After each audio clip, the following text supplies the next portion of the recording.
Very good. Thank you both very much. Good evening, everyone, and thank you all very much for coming to this virtual meeting of Kensington and Chelsea's Planning Applications Committee this evening. You're all very welcome, and thank you for engaging with this important process during this difficult period. Although I'm pleased to see that there are the green shoots of a return to normal, so who knows, we may be back in a normal meeting before too long. The government published regulations allowing councils to hold virtual meetings a few weeks ago, and we will be following that guidance. My name is Charles O'Connor. I'm Vice Chairman of this committee and I'm chairing this evening's proceedings.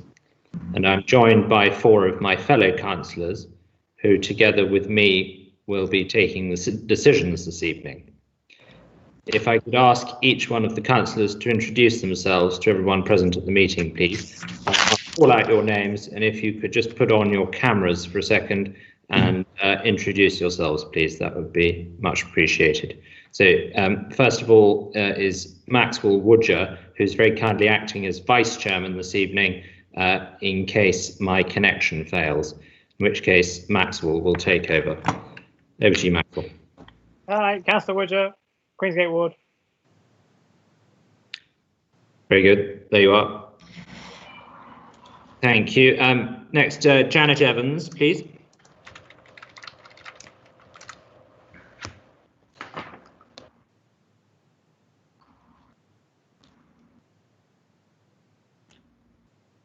Janet, are you there?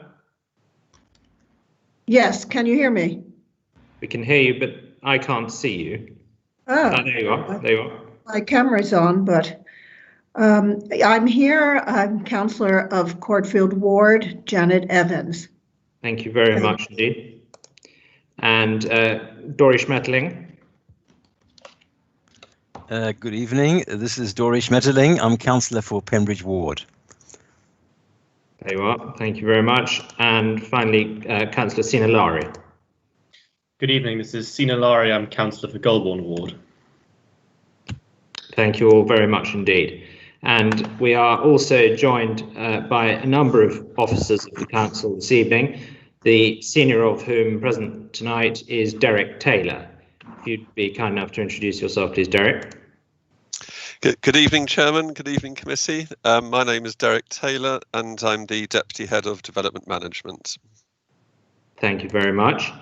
And the rest of the officer team from the Planning Department consists of Cheryl Savarus, Fiona Ray, and I think Stephanie Malik this evening. I won't ask you all to introduce yourselves now because you're going to be on camera very shortly, but thank you for joining us. And we are, as ever, joined by one of our legal team. I think it's Ross Fletcher tonight. Is that right? Thank you, Chairman. Ross Fletcher for Legal Services. Thank you very much. And Anne and Tom from Governance, who've got us to this stage. So thank you very much indeed to you both. If any other officers need to speak during the course of the meeting, then I will introduce them. And now I've been asked to make sure that not too many of us are on video unless it's absolutely necessary. So please switch off your video unless you are addressing the meeting, by invitation, that is. If you've attended one of our meetings before, you'll recognise our procedure for considering applications. I would just emphasise that all councillors have received all the reports of the agenda items that we'll be discussing this evening, together with the representations, including some late representations, and also the addenda, which have been circulated by the officers. And finally, I'd remind colleagues that we must hear all of the discussion of a particular case before we can participate in making a decision on that case. So if you drop out for more than a second or two due to a connection problem, then you should not participate in the vote on that item because you won't have heard all the case for and against. Now, I don't believe there are any apologies for absence tonight because we are all present. Is that right, officers? Yes, Chairman, there are no apologies tonight. Thank you very much indeed. Are there any declarations of interest, my fellow councillors? Yes, I have one. I will not be able to be involved in the Weatherby Gardens application. That is because you know the applicant, or what? Because I know the objectors, and I wouldn't be able to give it a fair shot. Thank you very much. That's noted. So the running order. Hang on, I beg your pardon? Chairman. Chair, I just in case, the case of the of the Frogmore Hotel application. This is of course not a whole application, it's just a change of something, but I have been heavily involved in this process, and I do have a licensing application to go as well for the hotel that's coming in. So I think it's probably safer if I don't speak. Plus, it's in my ward. Sorry, if you don't speak or you Yes. don't participate. Don't. Well, that's the thing. I mean, is that considered to be a clash of interest? I mean, I was aware of. I didn't speak on this application originally. I didn't say anything, but because I'm quite familiar with what's going on, I don't know whether that's a clash of interest or not, because I'm objecting to a licensing application. Well, it's for you to decide whether you can make a fair and impartial view on the planning application. Well, exactly. So this is a planning application, and it is not the applicant for the licensing. So I suppose I could still come to a fair view. No. And the second thing I want to mention is that the application for York House, one of the ward councillors approached me, but all he did was draw my attention to this and what the issues are. So I think I can still come to a fair opinion. Yes, I don't think that is a conflict of interest. All right, well, thank you very much indeed for those. And I think that's everything. So we will then turn to the first item on the agenda. Oh yes, sorry, I was going to take you through the running order. So first of all, we have Weatherby Gardens. Secondly, number 30, the Boltons, then York House. Fourthly, number 6, Redfield Lane, then Notting Hill Gate and the hotel, then 24 McGregor Road, then 29 to 31 Old Brompton Road, and finally 20 Hollywood Road. We've tried to place the cases where there are registered speakers first of all.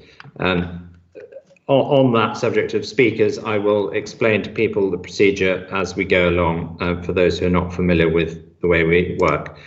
So I will now hand over to, is it Cheryl Savarus dealing with Weatherby Gardens? It's Fiona Ray dealing with Weatherby Gardens.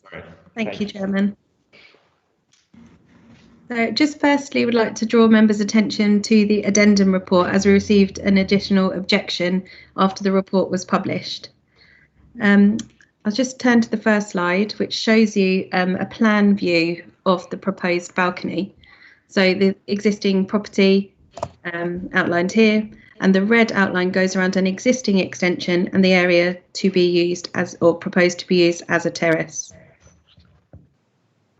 As you can see on the rear elevation, existing and proposed, the parapet wall that runs around the edge would be raised to provide a means of enclosure, and the window turned into a door to provide access onto that terrace. From the side elevation view, you can see the existing and proposed, the proposed being this area here, this lower flat roof to the one that is existing. Some photographs just to help you see the context. This is the existing rear extension and the flat roof proposed as viewed from the communal gardens behind. And a close-up view of that flat roof to be used as a terrace. That concludes my presentation. Thank you very much. Thank you very much. Let me turn my camera on. Very good. So we have 2 objectors registered to speak about this agenda item this evening. First of all, Dr. Sadiq, and secondly, Dr. Idris. And I don't know if you've attended one of our meetings before. I understand you're both on the telephone, and I think you have to press *6 to unmute yourselves very shortly. And the procedure is that you have 3 minutes between you, so shared, and that's for you to decide how you split up that 3 minutes, in which to explain to us why you object to this application. So if you've managed to unmute yourself, I will hand over to you to address us now. Thank you. Hello, I've unmuted. Please go ahead. Thank you. I just want to check if my father's unmuted as well.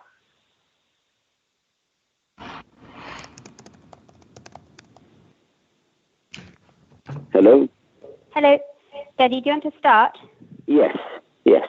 Good evening, Chairman and the members of the committee.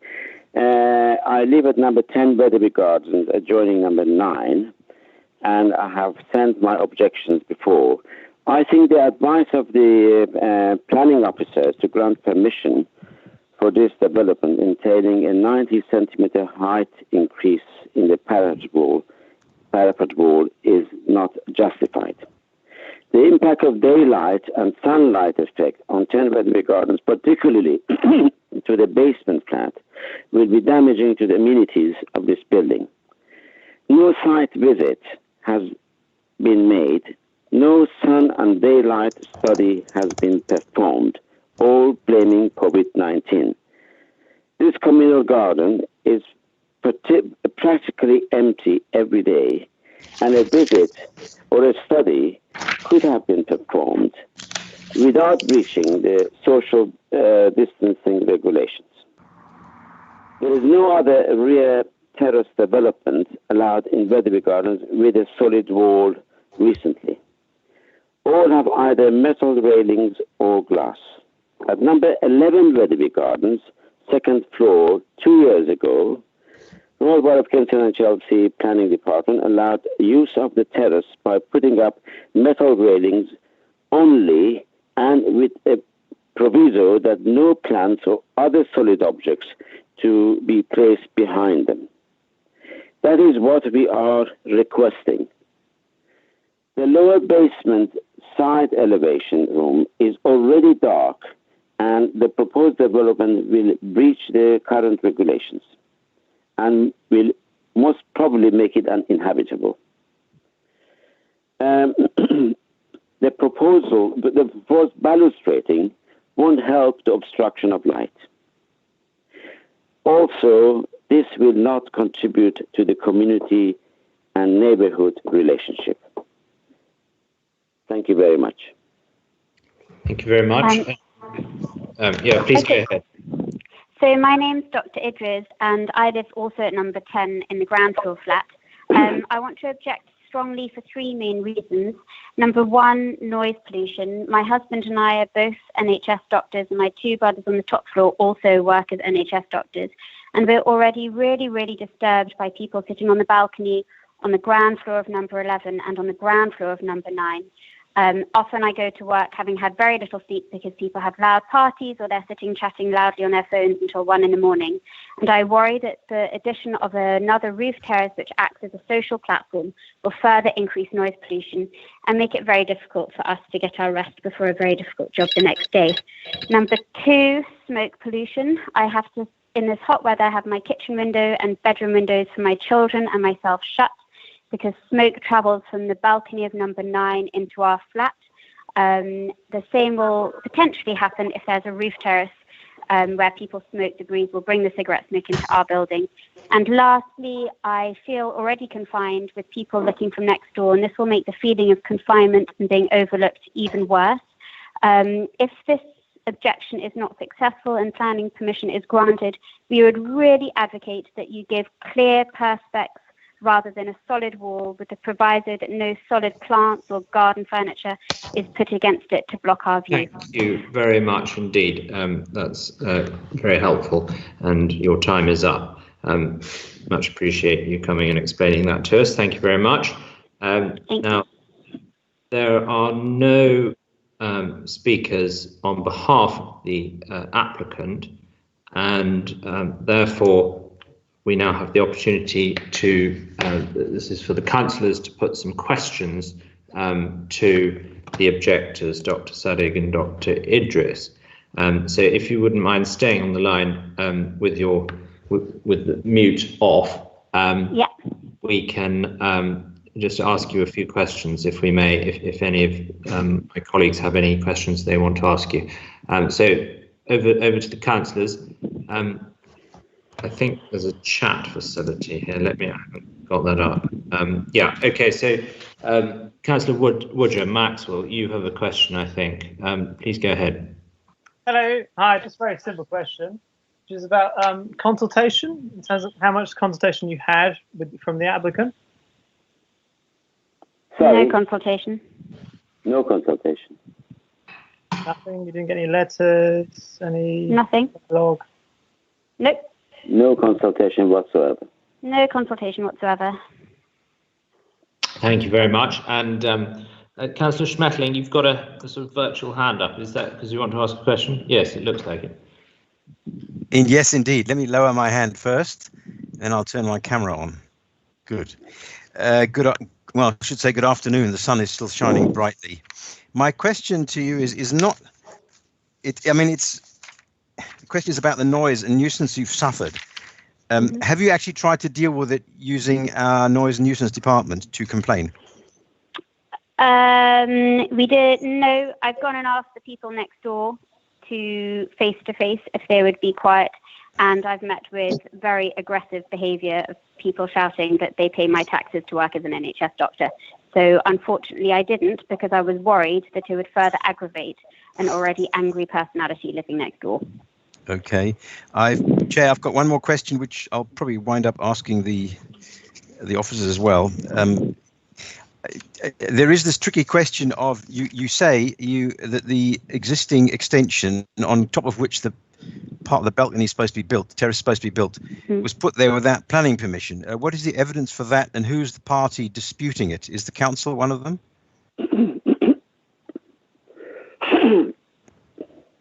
I'll pass that on to my father.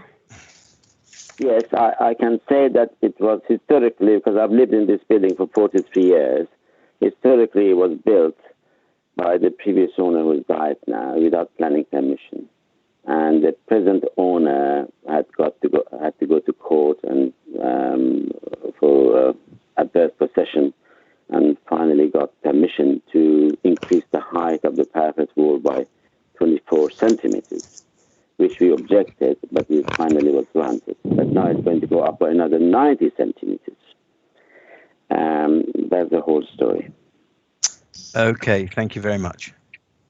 Thank you very much. And Councillor Lowry, you've got a question.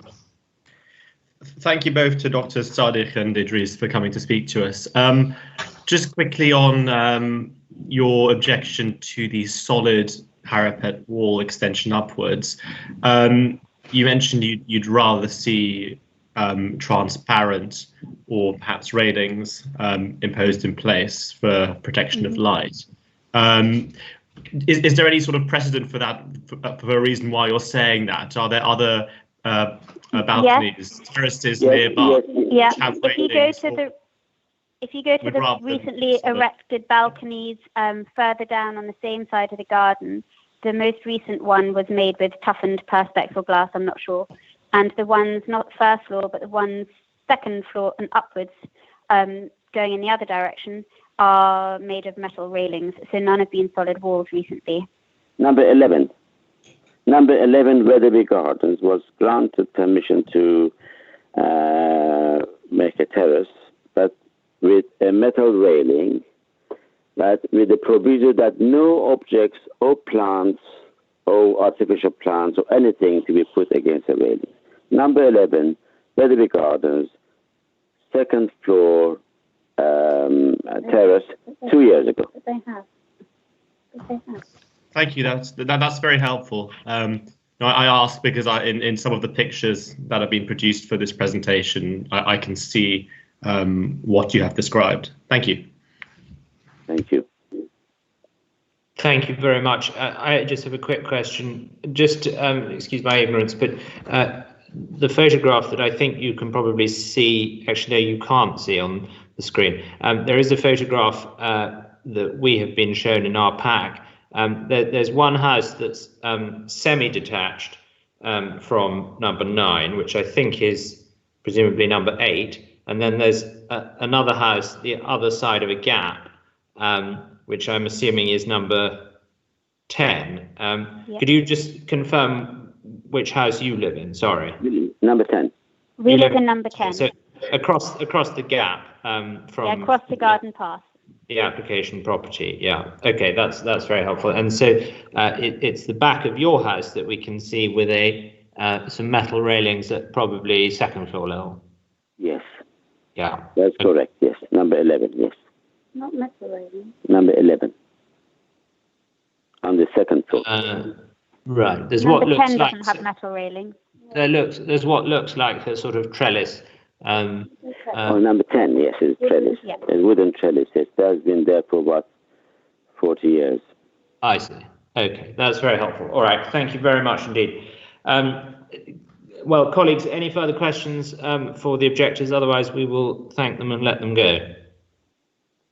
No, in which case, many thanks, and we will now carry on our discussions with the officers. Okay, thank you. Thank you. Thank you. Good evening. Bye. Don't go away. You can listen. Okay, so we can listen. Very good. So, colleagues, any questions for Mrs. Ray on this application? Councillor Schmetterling. Hang on, let me get the thing on. I mean, really, I think the question, my first question is, I know that I appreciate the answer in the report, what the officer said about this legal side of it. But am I correct in understanding what the applicant said, that this extension was built without planning permission 43 years ago? In that case, that's kind of immaterial anyway, isn't it? Yes, if something has been in existence for 4 years or more, it becomes lawful by virtue of its age and no longer requires permission. So whilst it, may not have got approval now, they have approval by the fact that it's more than 4 years old. Right, thanks. Okay, well, that clarifies that. So therefore, it is not, in addition, so that's another point why this is in fact not material to this case. Okay, yeah, we thanks. won't be able to take enforcement action or take any action to remove or change the existing as it is, but you can control new additions or alterations to it. Yes, of course. Okay, well, I think that's my question for now. Thank you very much. Thank you very much, Councillor Schmetterling. I have a quick question for Mrs. Ray, if I may, and that is that there's been a suggestion that either perspex or railings would be more appropriate than a solid parapet raised wall. For my part, I don't really favour perspex, but I do wonder whether a good point is made about railings, but that for these particular objectors who we've just heard from may actually increase the noise disturbance that they suffer in the sense of overlooking. So that railing suggestion, I think, came from someone else. So I'd be interested in your comments, Mrs. Ray, on whether it would be more appropriate to permit the application, but substitute railings for a parapet wall.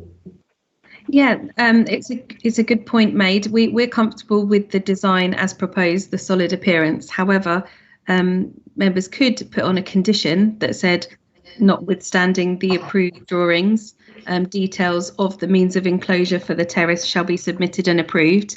And you could put an informative to suggest that you would prefer metal, indeed, if that was your preference. And that could be secured to replace the solid wall by condition, I believe. Could we only do it as an informative to say metal? Couldn't we say that they must be metal railings and no trellising or sort of solid things that should be attached to them? Yeah, so you could have, notwithstanding the approved drawings, details of the means of enclosure shall be submitted. They shall be metal and simple in treatment, and we can then secure that. That's possible, definitely. Thank you. Councillor Lowry, I think you've got a question.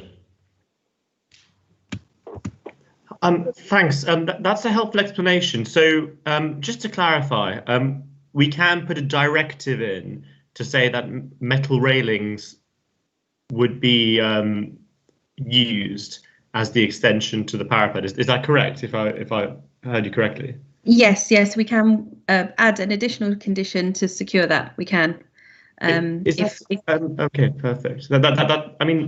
That's where I was sort of leading to, given that would resolve some of the issues raised by the objectors, and I would like to propose that as an amendment, if that's the correct procedure. If someone wishes to second said proposal. I'm happy to second. Yeah, I mean, when we come to vote, we can just take into account that proposed amendment to the recommendation. Thank you very much. It might be helpful for me to quickly clarify as well that the other condition that was suggested by the objector could also be added about having additional planters, umbrellas, and things that on the terrace. We have a standard condition that's often applied, which they refer to at number 11 Wetherby. So we can put a similar condition relating to that as well, should members be minded. And could you just tell us a little more about that? What will it do? I'm not sure of the exact wording, but I'm sure Mr. Taylor would, after his years of service for the council, and I think he's the author of said condition. So hopefully, Derek, you will be able to confirm the rough wording of that. Okay, thank you. Yes, I think I may have drafted the condition actually a few years ago. The condition basically is that there shall be no planters, umbrellas, patio heaters, or anything, or even tables or chairs, or anything that would come above the height of 1100 millimeters. So, in other words, there could be tables and chairs, but below the 1100 millimeter building control regulation height for the terrace surround. So it just prevents taller items that would make a terrace more visually obtrusive. May I ask something about that? I think the objectors were keen that there's nothing in the way. So if we put that condition in, I'm thinking more of the planters rather than say an umbrella or a chair, that you could put up a trellis and planters and therefore make it solid. May not protrude above the 1100 millimeters, but it'll still make that bit solid looking. Although I suppose if they plant attractive flowers, it may not be such a bad thing. Is there anything one can do about that? Yes, I mean that's just a standard wording for the condition, so it can easily be amended. The condition could specify that there shall be no solid panelling or items of any form behind the railings. Okay. Thank you. That's helpful. Any further questions for officers before we have a discussion about the proposal? No.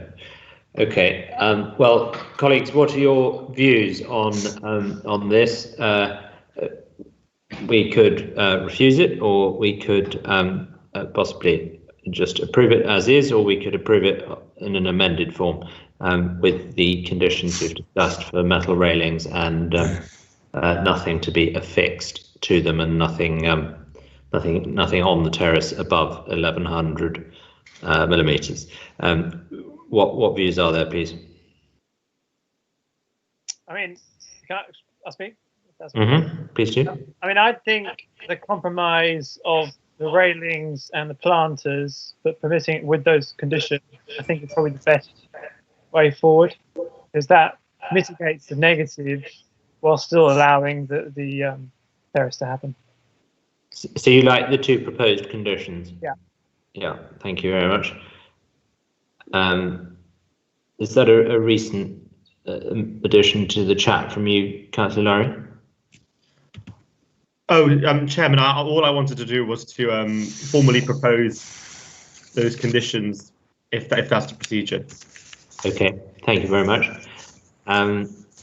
Right, well, I'm not hearing anything from Councillor Schmetterling and Councillor Evans, so I'll take. Okay, if you want, I'll just say if it's clarified, the condition, if I'm minded to go with the conditions, where the condition is that no planters, no solid panelling against the railings, metal railings. I agree, metal railings are probably more pleasant than perspex. Something's more tasteful that fits the area. And although the objector said that she thought there was glass or plastic in one of them, I don't know, maybe we should allow that as an option. But nothing solid against the whatever it is, the railing, and nothing on the terrace that goes above the 1100 millimeters. Thank you, Chair. Right, thank you very much. Well, I think Councillor Lari's proposal suggests metal railings, and that nothing should go above 1100. I think, why don't we proceed to take a vote on the amended proposal with those two conditions. Sorry, are we talking about nothing solid against no solid panelling or planters as well? Yes, that's right. So that's got to be clear, because that's I think a significant, that otherwise it would become similar to the solid wall, which the objectors didn't like. Well, I'll just get Mr. Taylor then to clarify that. Do the two conditions that we're talking about deal with affixing anything solid behind the railings at or below 1100? Yes, that they would do, Chairman. The wording of the condition would essentially be saying that there shall be no panels or planters or other solid items fixed behind the railings, and there shall be no tall items such as either tall planters or umbrellas or space heaters and so forth placed on the terrace at any time. That's so that wouldn't prevent them having a table and chairs, or it wouldn't even prevent them having a few small pots, but it would prevent them putting anything solid behind the railings or any tall items. Yes, I think that's exactly what we're trying to achieve. Yes. So thank you very much, officers. And the recommendation before the committee is that the committee grants planning permission with the conditions listed in section 9 of this report and those two amended conditions. Now, we're going to take a vote on that, and I need to hear from each councillor individually, please, with your vote, please. Could I hear from you one by one? Councillor Schmetterling first. Yes, I agree. Right, thank you. Councillor Evans. I am recused from this case. Beg your pardon. Of course you are. I'm so sorry. Councillor Lari. Somebody wants to speak. Got a hand up. I'm in favour of the amended proposal. Yeah, and Councillor Woodger. In favour of the amended proposal. And so am I, in favour of the amended proposal. So that is carried 4 in favour and 1 recusal. So there's a hand up. LC. There are 2 hands up actually. Okay. So, Councillor Schmetterling. Not mine. Is it up? Your hand is up. Oh, that shouldn't be up. That's not mine. No, I see another one, LC. Could we actually use the chat rather than using the hands up function, because they get left up? Okay. Okay, fine. Please. And LC has their hand up. I'm not sure who LC is. Is that Councillor Lari? Have we got governance? Anne, who is? Yes, it is Councillor Lari, Chairman. Ah, there we are. It's down. Good. I've lowered the hand now. That's I'm brilliant. sorry, I forgot I'd raised it. Thank you very much. I think it's easier if we just use the chat function, otherwise it gets rather confusing. Lovely. Well, thank you everyone for that. And we now move on to number 30, the Boltons. And I think that is Mrs. Ray again. Yes, thank you, Chairman. Planning permission is sought for a basement underneath Dr. Sophie Idris. Underneath the base is now exiting number 30, and it's annex building. So sorry, it's because they are exiting. I apologise. So planning permission is sought for a basement underneath number 30 and its annex, some remodelling works to the rear and associated landscaping and works. It follows a long planning history, which is set out in the report in section 4, The long planning history, including some appeals, has set out clear parameters for the development on this site. Two recent applications are directly relevant that should be taken into account as material considerations. The first of these was one which was refused recently in January 2020, and it was refused for three main reasons. That proposal showed an amalgamation with the property next door at number 15, the Boltons. It was refused on the design, scale and height of the new replacement annex building, and a link addition which has now been deleted from the proposal. There was also, in March 2020, works granted to the rear of number 30 only, and they're similar to what is proposed now. So just running through the slides, you can see what I've just discussed. We've got number 30, the Boltons here, you can see from the image, the annex building here, and number 15, the Boltons that was mentioned just in the background here, which doesn't form part of this application now. By the way, I can't see any mouse pointer. Are you pointing to things? Sorry to interrupt there, but I can't see any pointer. We can't see our mouse. Right, I would describe it then. Thank you for drawing that to my attention. So as you look at the screen, you can see the existing site situation on the top half, and you can see the annex building, which is at the moment rendered with a small window sort of cutting into the roof, and that is to be demolished and replaced with a new building, which you can see on the lower slide in the visual, a brick-built building. That is known as the annex from the report. To the left of that, we have number 30, the Boltons, which is having some remodelling works to the rear and some minor changes, which we'll run through as we go.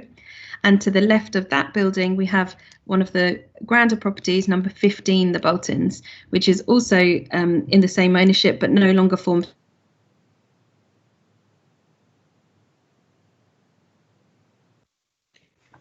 Sorry, Mrs. Ray. Dr. Piruz Sadiq is now exiting. I'm losing some of what you're saying, but I don't know if it's just me or other people. No, it went dead quiet. Ah, there we are. Yeah, I can't hear anything. Mrs. Ray, if you're still there, have we lost Fiona Ray? Chairman Derek Taylor here. It just seemed to go dead. Sorry, I'm still seeing Fiona at the bottom, but it's Cheryl here. I'm afraid Fiona's laptop has run into a problem and needs to restart. I've just heard from her, and it's currently loading. It does seem like she might be available in a few minutes, but her laptop will need to restart. It's a technical error, I'm afraid. No, thank you very much for passing that on, Savras. I wonder, why don't we give it sort of 30 seconds, and if she's not back by then, we will jump forward to one that either you or Mrs. Malik are presenting, and then we'll come back to number 30, the Boltons. I'll give it about a minute just to see it. Yeah, to be fair, it takes a bit more than 30 seconds to reboot the computer, even if you do everything right.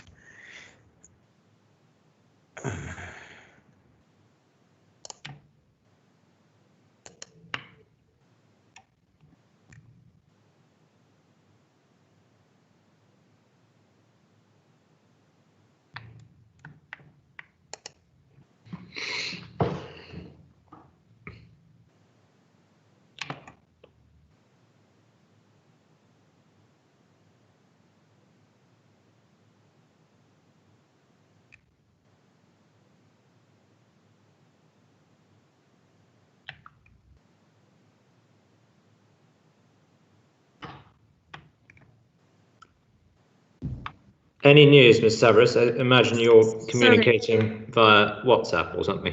I'm so sorry, I'm yes, back. That's right. Fiona's back now. Yeah, thank you so much. I have no idea what happened, so I apologise. No, don't worry. So I'm not actually sure where exactly you heard up to. Yeah, do you mind? It was the previous slide, and you were describing the relationship between the annex and number 15, the Boltons. Brilliant. Yes. Okay. So you can see that the annex building is the one you can see that has a window that kind of cuts into the roof. To the left of that, number 30, the Boltons, and just beyond number 15. So that's in the image at the top. So as you look on the lower image, you see the cluster of 3 properties, 15 the Boltons, which doesn't form part of this application, 30 in the middle, and the new annex building that is proposed to be rebuilt as part of it. Did you hear me speak about the history? Apologies. Shall I? Yes. Right. We heard a bit of that. Yeah. Lovely. Okay, I'll continue. So as you can see, that's the existing site situation at the top and the proposed at the bottom, a proposed visual. But I'll run through some of the drawings. The existing front elevation, as it is, showing 15, 30, and the annex building, and the proposed. Now, on the proposed, you can see a glimpse of the basement level at the bottom and the new design of that annex building to be replaced.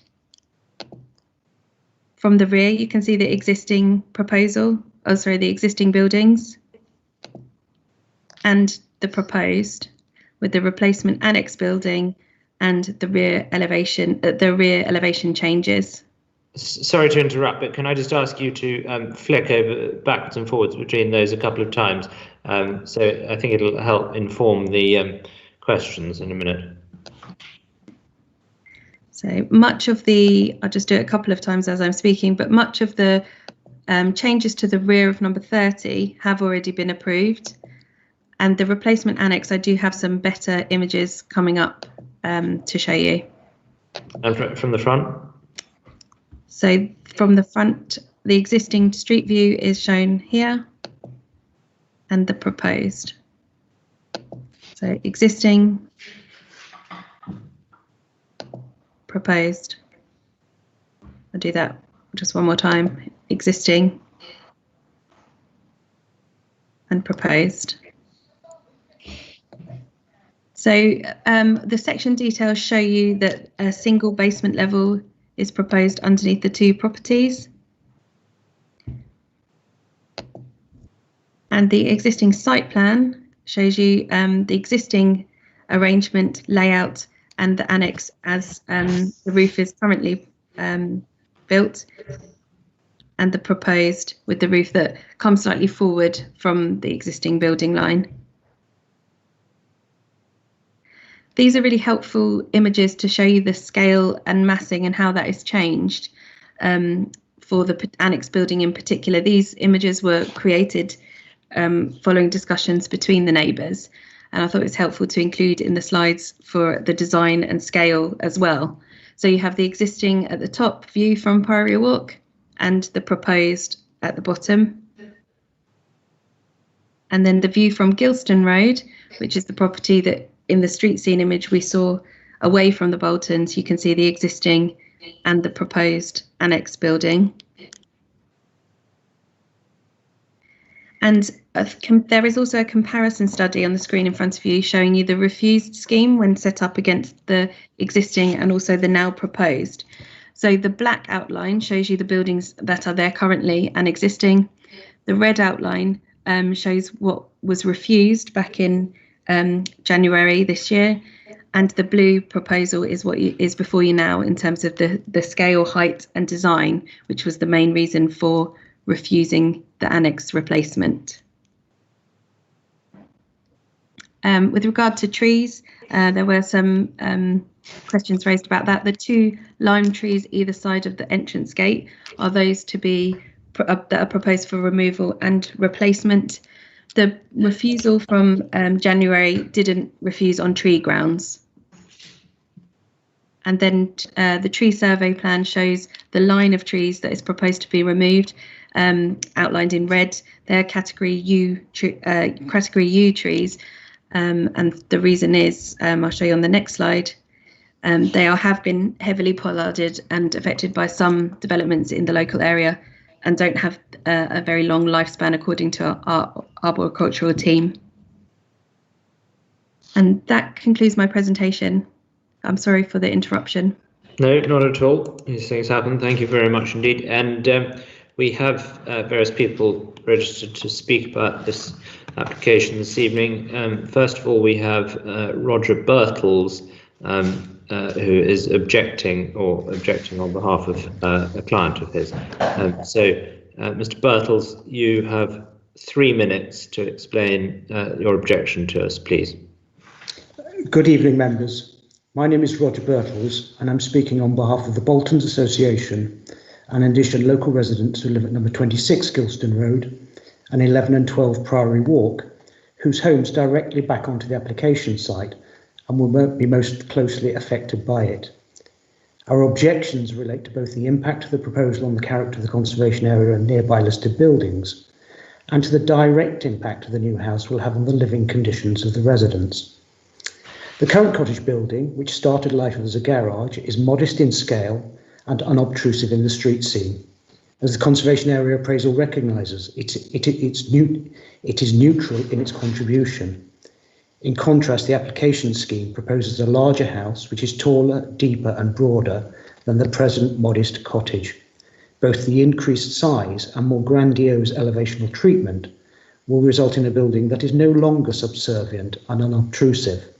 It will stand out and detract from the formal composition of this critical part of the Boltons.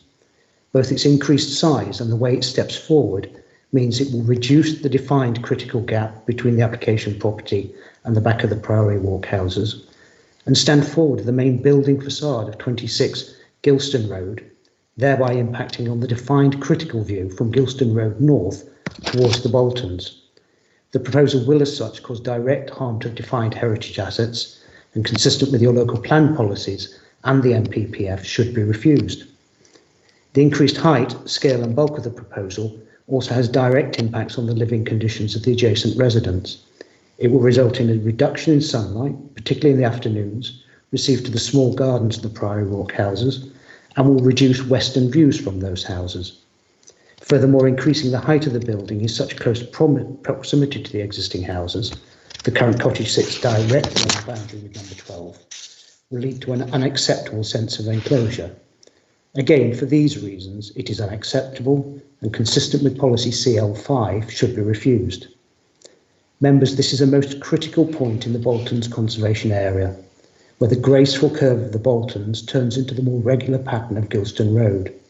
It is open to wide views from the north, south and west. Originally, there had been no house either on the site of number 30 or the cottage. The current cottage building, because of its diminutive size, is unobtrusive. Replacing it with a more grandiose, larger property which stands forward of the Gilston Road frontage will have a direct and harmful impact on these important views, including the critical gap. Members, on behalf of our clients and the Boltons Association, I would urge you to resist this proposal. Thank you. Thank you very much. And yes, your time is up. That's very helpful. Thank you very much, Mr. Bertels. And now we also have Mr. Roberson registered to speak as the agent of the applicant. Over to you, sir. Thank you, Chair. We've been complimented by officers on our very helpful engagement with all the relevant residents here and Mr. Bertels, as well as the Boltons Association. Whilst this was in part necessitated by the security protocols, our client would have expected nothing less to have taken place. Debate with the residents focused on the scale and quality of the cottage annex's redevelopment, and bearing in mind other scheme components have largely already secured planning permission, we all focused on the cottage. We all agreed that the existing two-storey building, and it's not just a garage, it has accommodation over, does not make a positive contribution to the conservation area. And this is confirmed by the Council's very thorough 2015 conservation area appraisal. We therefore worked collaboratively with your planning, design and conservation officers to ensure that the new annex will positively enhance the conservation area whilst not competing with its grander neighbours. The new building remains modest in scale, whilst now having to meet modern space standards. The sunlight assessment demonstrates no adverse overshadowing of neighbouring gardens. The design uses traditional quality materials that are already found in the area, but are now used in a very complementary way, highly recommended by your design and conservation officers. We've achieved this in part through managing our clients' expectations through diplomatically installing a measure of realism. For example, accepting a single bedroom, minimal space standards, and no lift. And we've been very fortunate to have a client who is committed to traditional solutions, and that has helped us greatly with this scheme in Kensington. The many planning conditions all seem to be highly appropriate and serving proper purposes. They will all be complied with. And could I just add, the trees at the rear, the 14 pollarded trees in very poor condition, are all to be replaced as part of the proposal. Thank you. Thank you very much indeed, Mr. Robeson. Now, colleagues, we have the opportunity to put questions to either Mr. Bertels or Mr. Robeson, and I'd be grateful if you could let me know whether you've got a question and who the question is for, please.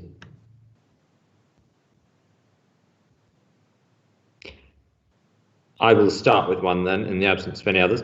Mr. Robeson, you preempted something I was going to ask about. Could you just talk a little more about the trees? People often tell us that trees are in poor condition when they want to get rid of them. I was rather shocked when I read this application to see the suggestion that I think it's 16 trees in total, 16 lime trees are due to be removed.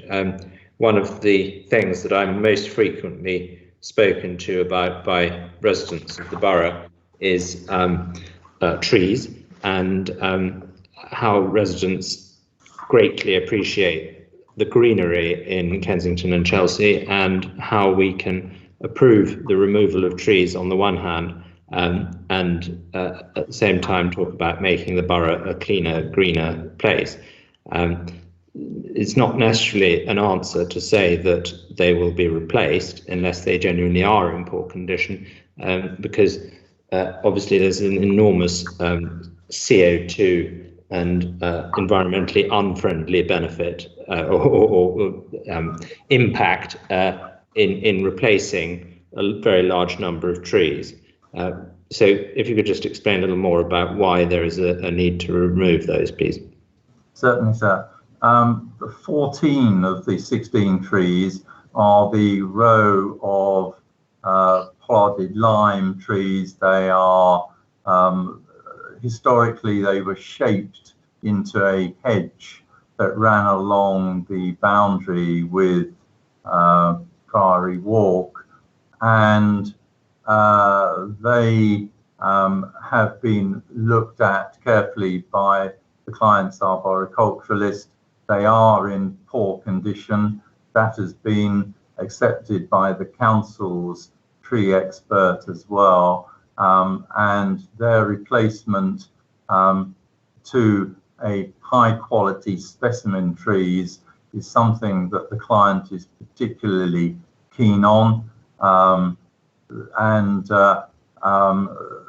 rest assured that that is a part of the proposal to reinstate those in the garden. They are not removed because the development specifically requires them to be removed.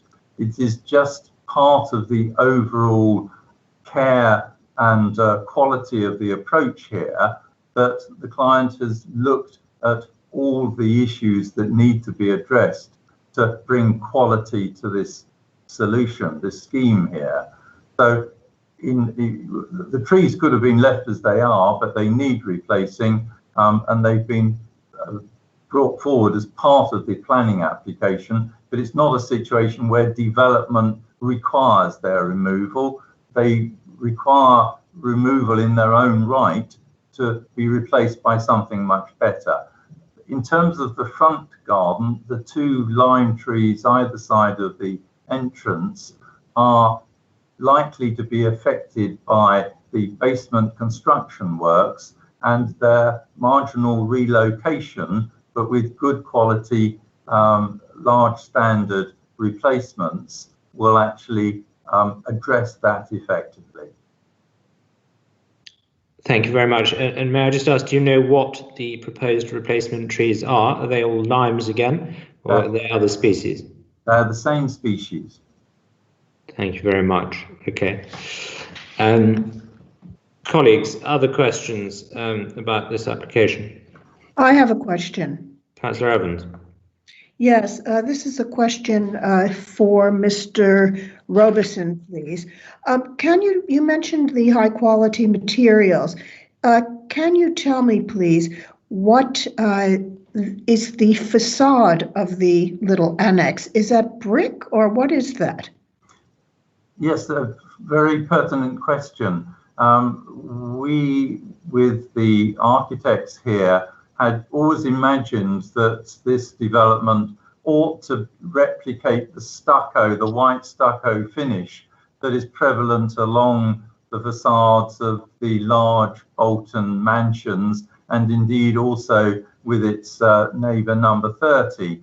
But the design and conservation officers were very keen that this is not some pretend small version that is trying to be something that it's not.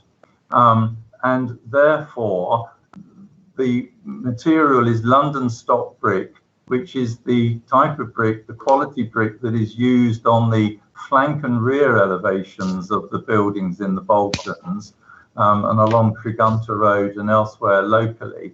So it replicates part of the palette of materials that are used in the area, and also on the rear of the Priory Walk buildings themselves. So it has a harmonious element with that, but there are elements of stucco to the corners and window detailing of the new building to kind of connect it to its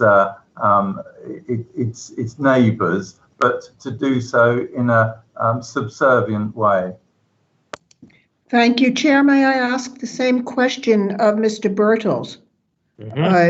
A related question. How do you feel about those materials in regards to fitting in with the area? And I know the area very well, so. I think the elevational treatment to the Boltons has 2 fundamental problems with it. First, the use of the brick rather than stucco will draw attention immediately to this building on a location where, say, originally there would have been no building there. In the original Bolton's design, there was no building where the cottage was or where number 30 was. So by using a different material to the Boltons, you will immediately draw your eye to a building where there shouldn't be one. But then what it also does is exactly what Mr. Robeson said it doesn't do. It ends up being a small pretend version in its design and elevation treatment of the main houses. And therein again, it fails. It will stand out as an attempt to mimic the rather grand, beautiful number 15, but in such a small style, and it will just jar in that extremely important view. And it's a I can't stress too much how critical the site is. It's open to views from the north as you come down the west side of the Boltons. It's open to views directly from the west, from the street opposite. And most importantly, it's open to views from the view to the south from Gilston Road, one of the defined views in the conservation area statement. And again, because it comes just slightly proud of number 26, Gilston Road, it will stick out, it will jar. It's such a critical point in one of your most important conservation areas. It just doesn't get it right. Thank you. Thank you very much. And I think, Councillor Schmetling, you've got questions for both. Yes, thank you. Well, I'm pleased that Councillor Evans just asked one thing I was thinking of. The other thing is the size and massing.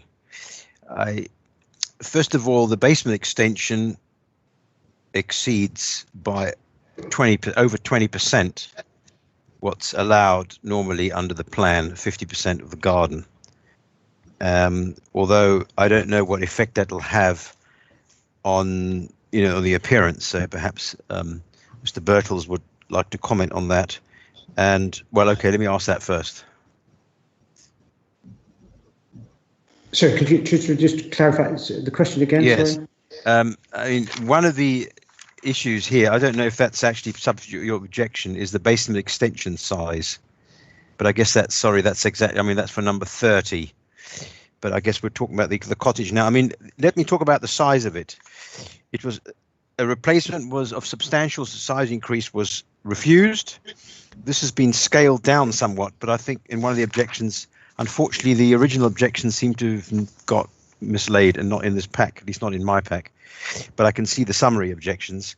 The objection was too large, and now the frontage of the new design is also sticking out, is coming forward too far.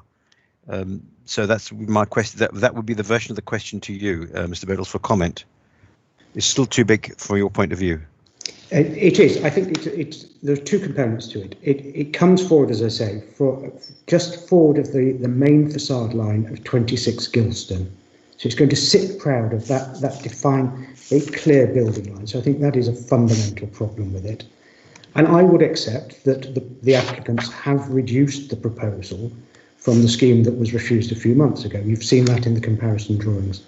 But the building is still too large and more fundamentally tries to mimic, but in a much smaller scale, number 15. And therefore, that with the combination of the materials, as I said before, will draw your eye to it, and it ceases to be unobtrusive, subservient. It will sit there and you will read it, but it will fail because it tries to mimic number 15, but with wrong materials and wholly wrong scale. Thank you. I suppose the version of the question I'd like to ask Mr. Robeson is, it says here in the answer for an officer, the resultant building will be higher and of marginally increased scale than the existing cottage annex. But it strikes me also from the drawings that we've seen that it's a lot more than just marginal. And apparently it sticks out quite a lot. I mean, it sticks out sufficient to have an effect at the front. I mean, I don't know why it's only a small increase. It seems to be quite a big increase. Somebody estimated 30% volume increase. A number of points there, sir. What we have in this part of the Boltons are frontages which are not in a straight line. They move around the curve of the Boltons at this end of the Boltons, but you have straight frontages of buildings, and therefore one cannot judge whether something is sat in front of something else in terms of a traditional building line that you get on a straight street. So that is part of the dilemma, if you like, but we don't see, neither does the Council's Design and Conservation Officer see that as a problem, rather an opportunity. You mentioned the basement briefly. This is not, again, a traditional terrace property or semi-detached villa where there is garden front and rear.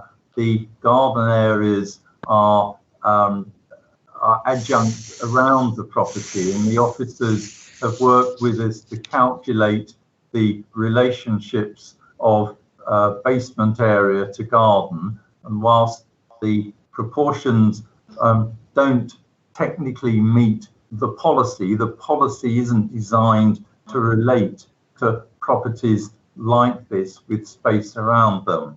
And so looking at the guidance behind the policy, the officers have been satisfied that it meets the spirit of the policy, i.e. if the policy had been designed to address this particular property, it would probably have said, yes, it would be okay. In terms of the materials, lastly, we've kind of been led by the officers. Our client would very much like a stucco fronted building, but were led by the officers in terms of their desire to have something that was different, which was not trying to mimic the adjoining buildings and was clearly different and borrowed elements that existing buildings nearby used in terms of those materials. I'm sure our client would not be unhappy if members imposed a condition requiring the materials to be the subject of subsequent approval.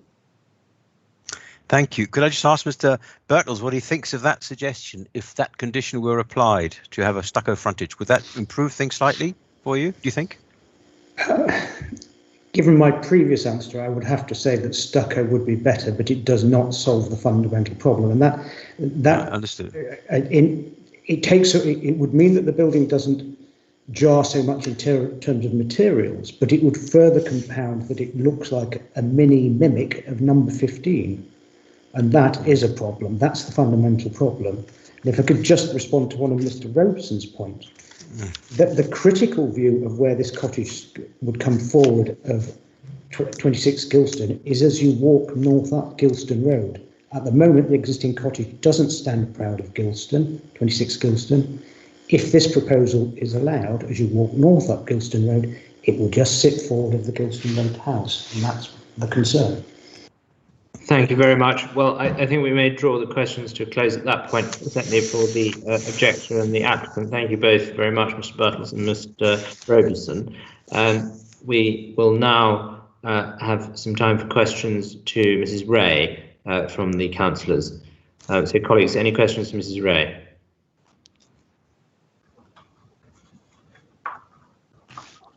I've got a few. Hopefully they'll be quick. May I just check, Mrs. Ray, the refusal on the 3rd of January 2020, that application involves an amalgamation, didn't it, which is not included, as I understand it, in this application? Yes, that's absolutely right. There are 3 reasons for refusal, and that was the first of 3. The second was the design, scale and height of the replacement annex, and the third was an extension that has also been deleted, which linked number 15 to number 30. Very good. And so there's definitely no amalgamation or quasi-amalgamation or anything else in this application? No, not at all. Okay, thank you very much. And I mean, it's a pretty obvious point that this is not a listed building, is it? Whereas number 15, the Boltons, is a listed building. I don't think we'd be having this discussion if it were a listed building, but I just wanted that to be made clear. Yeah, that's correct. It's within the setting of listed buildings, so that needs to be taken into account. But this building and the annex are not listed. Right, and you say it's within the setting of listed buildings. So how much should we take into account the risk that this might, as Mr. Bertels says, end up looking like a sort of a mini copy of changed and scaled down work well. That is a difference of opinion that we have. We think the brick finish is really important, but that's the conclusion officers have come to in consultation with our conservation and design team, all about keeping it as a secondary recessive feature within the street, in a kind of, well, a semi-backland site as it turns the corner, but a very, very important site, as the objector rightly said.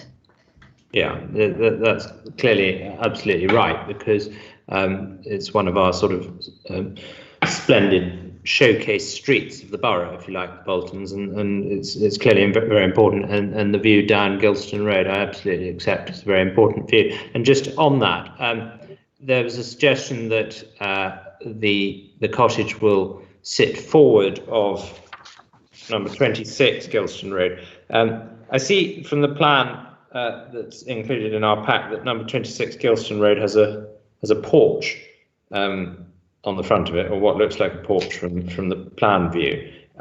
Is it correct that the cottage will sit forward of that porch? It would. I would have to double check exactly, but it would definitely sit forward of the main side wall of that house. So it would, yes, it would sit forward of the main side wall. I'll see if I can go back to the image on the street scene. Oh, no, here, this will be the most helpful.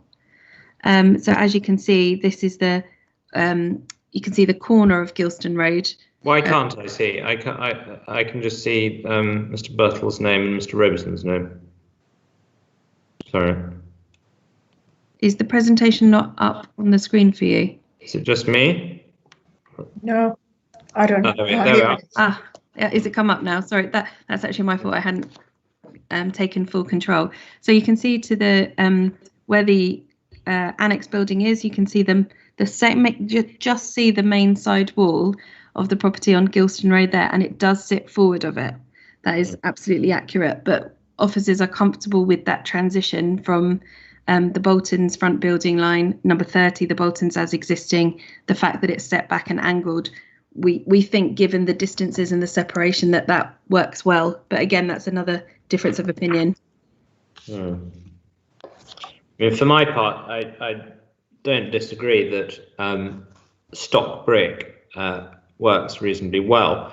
But I do hear the points made by Mr. Bertels that he would, whilst he doesn't think it's a complete answer, he would prefer stucco, and presumably those who he represents would prefer stucco. What do you have to say about that, Mrs. Ray? I think it's really difficult. It's something that we've had a lot of discussion on. Members can take a different view. You're absolutely within your right to, but we would strongly encourage the use of brick. That's what we think is the best solution for the site to remain quiet and recessive in the street scene. Can we see the elevation, please, where we can see the stock brick? The first visual is probably the best, so I'll go. Yeah. That's the one. Yeah. I think this image is really helpful.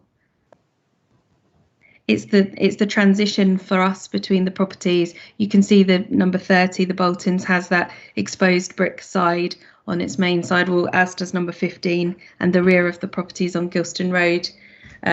Priory Walk also are the exposed brick. So reading as a secondary elevation or a secondary part of the site. That's why we've come to that conclusion. I certainly see the point. Colleagues, are there any views on the stock brick versus stucco treatment? Seems to be just a matter of taste, really. Yeah. I think it really is a bad precedent. I don't think it will look good, and I don't think it fits in there. It'll look higgly-piggly, and visual is really important on that road. So do you favour, Councillor Evans, not approving it at all, and leaving it as it is, or do you favour approving it but making it stucco? I would go with either of those if we agree. Okay. I'm not happy with the red brick at all. Right. Just one question for Mrs. Ray, if I may. Mr. Robeson said that all the trees were going to be replaced, and I think with limes, he said. Our report says the trees could easily be replaced, and it's acceptable subject to conditions to secure the arboricultural method statement and details of replacement trees. So it sounds as though there'd be a bit of wriggle room on the part of the applicant if they decided at a later date they didn't necessarily want to replace all the trees. Could we possibly say that all the trees must be replaced in order to make it acceptable? Yes, absolutely. I don't see why not. We can tighten up that wording for details of the trees and landscaping to include full replacement. I don't see why not. We can think of a careful wording to secure that. Yeah. Okay. Well, that might address my concerns in a significant way. Okay. Well, colleagues, if there aren't any further questions for Mrs. Ray, is that right? No further questions for Mrs. Ray? Last chance. Looking at this is very sorry, Chair. I was just looking at it. I found it earlier, and I just tried it again. It's very difficult to get something. I think Google didn't wonder about the streets over there properly because it's difficult to get a full perspective and street view. But I mean, you can see something from the map. from the supplied maps, it is a bit concerning that the thing's going to stick out further just there. But on the other hand, as was said, that it's not a single line. And I must say, though, I think stucco might be mildly better than, because it is now, it's mildly better than bare brick. As regards the trees, yeah, I mean, if you can, insisting on having the whole number put back sounds good. I don't know if there's no problems doing so, then I would agree with that as well. Putting the trees back, definitely. Okay, thank you very much. I mean, I think that visual on the screen there, Councillor Schretling, helps a little bit with the projection of the building, because you can see, I think that is number 26 Gilston Road that you can see on the right-hand side of that artist's impression, and you can see that it has got a porch or projecting front. So I think it's probably fairly marginal, the amount by which the cottage as proposed sticks out in front of that. Okay. Councillor Lowry, do you have a view on stucco versus brick? Yeah, all I wanted to say was I support the comments of Councillor Evans with regards to stucco. I'd prefer that. I think otherwise it would look rather unsightly from street view. Okay, I'm conscious that our design team who deal in these conservation area buildings and listed buildings have provided their view, and that was that it ought to be London stock brick. But as Councillor Woodger says, it is largely a question of taste, and it seems to me that the view of the committee, or the majority of the committee, is that stucco is preferable, and that seems to assuage in some part Mr. Bertels' concerns. So perhaps, Mrs. Ray, it might be sensible that we move to vote on a recommendation that changes the material from stock brick to stucco and requires the replacement of all the trees. I mean, not necessarily in the same position, and we'll have to leave that up to submission of further details to our arboricultural team, but at least the same number of trees planted to replace the ones that are being removed. Does that sound like a sensible plan? Yeah. Yeah. And that was for Mrs. Ray as much as anyone else. Yes. That's feasible from an officer perspective. Yes, absolutely. We can tweak condition 3, which is for submission of details, so that it refers to a render finish. That's absolutely fine, and strengthen condition 9 relating to trees and landscaping. So both those things can be achieved. All right. Well, that's very helpful. Thank you very much. On that basis, the recommendation is that the committee grants planning permission with the conditions listed in section 9 of this report, and those 2 amended conditions that we've just discussed. Can I please see those in favour of that? Hang on, Mr. Taylor wants to comment, I think. Does he? Sorry, I beg your pardon. I haven't got the chat on temporarily. Hold on. Yeah, I beg your pardon. Go ahead, Mr. Taylor. Thank you for spotting that, and sorry to interrupt. No, I just wanted to double check, because at the moment we have condition 13 still recommended, which is to require a sample brick panel. And so I just wanted to check whether that condition was still necessary if we were going for a rendered finish. Sorry to interrupt again, Derek. I was suggesting that we tweaked that to get a sample of the render and details of the new treatment. I don't know if because there may be that they need to have some additional sort of detailing and so on around it. Do you think that condition could be tweaked rather than removed? Yeah, as long as we're satisfied it was still necessary to have a sample brick panel. Oh, absolutely. Yes, or a sample panel, but yeah, okay. I defer to Mr. Taylor because I think he's... Yeah, no, I'm happy we can tweak that. then we just need to check how that sort of matches with condition 3, which is materials to match existing. So there's no conflict between the two conditions, I presume, then? No, existing is stucco. Yeah. A render of some sort, white render, isn't it? So, officers, are you happy that I think I am happy, Chairman, actually. So, okay, yeah. fine.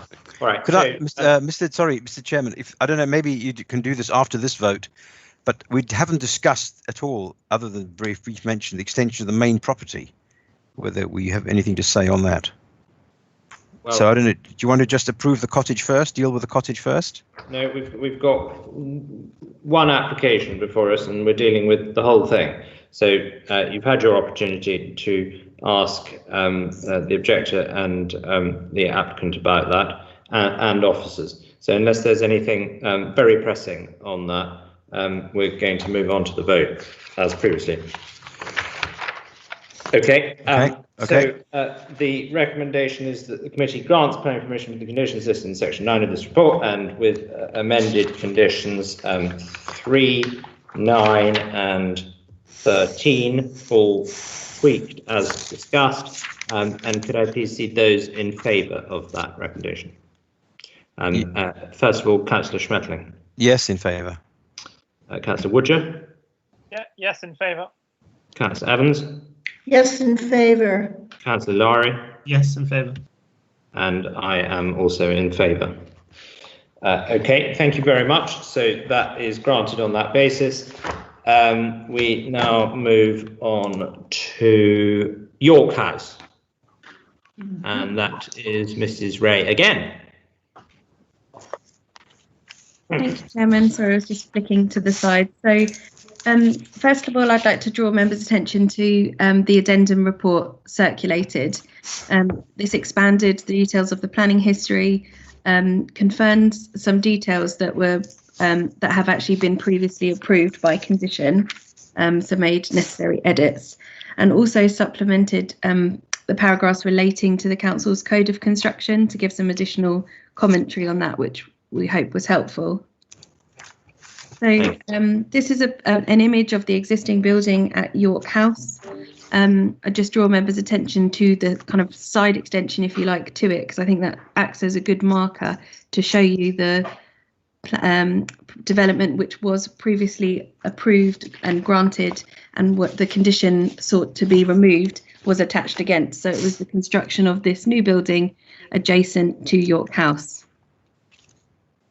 Planning permission is now sought to remove a condition that was attached to that permission relating to the excavation phase. So just on, I'm sorry for all the words, but this was the simplest way to present it to you. So conditioner 10 was attached to the planning permission, which stated the excavation of the development hereby approved shall be carried out using hand tools and no power tools except where approved in advance by the local planning authority.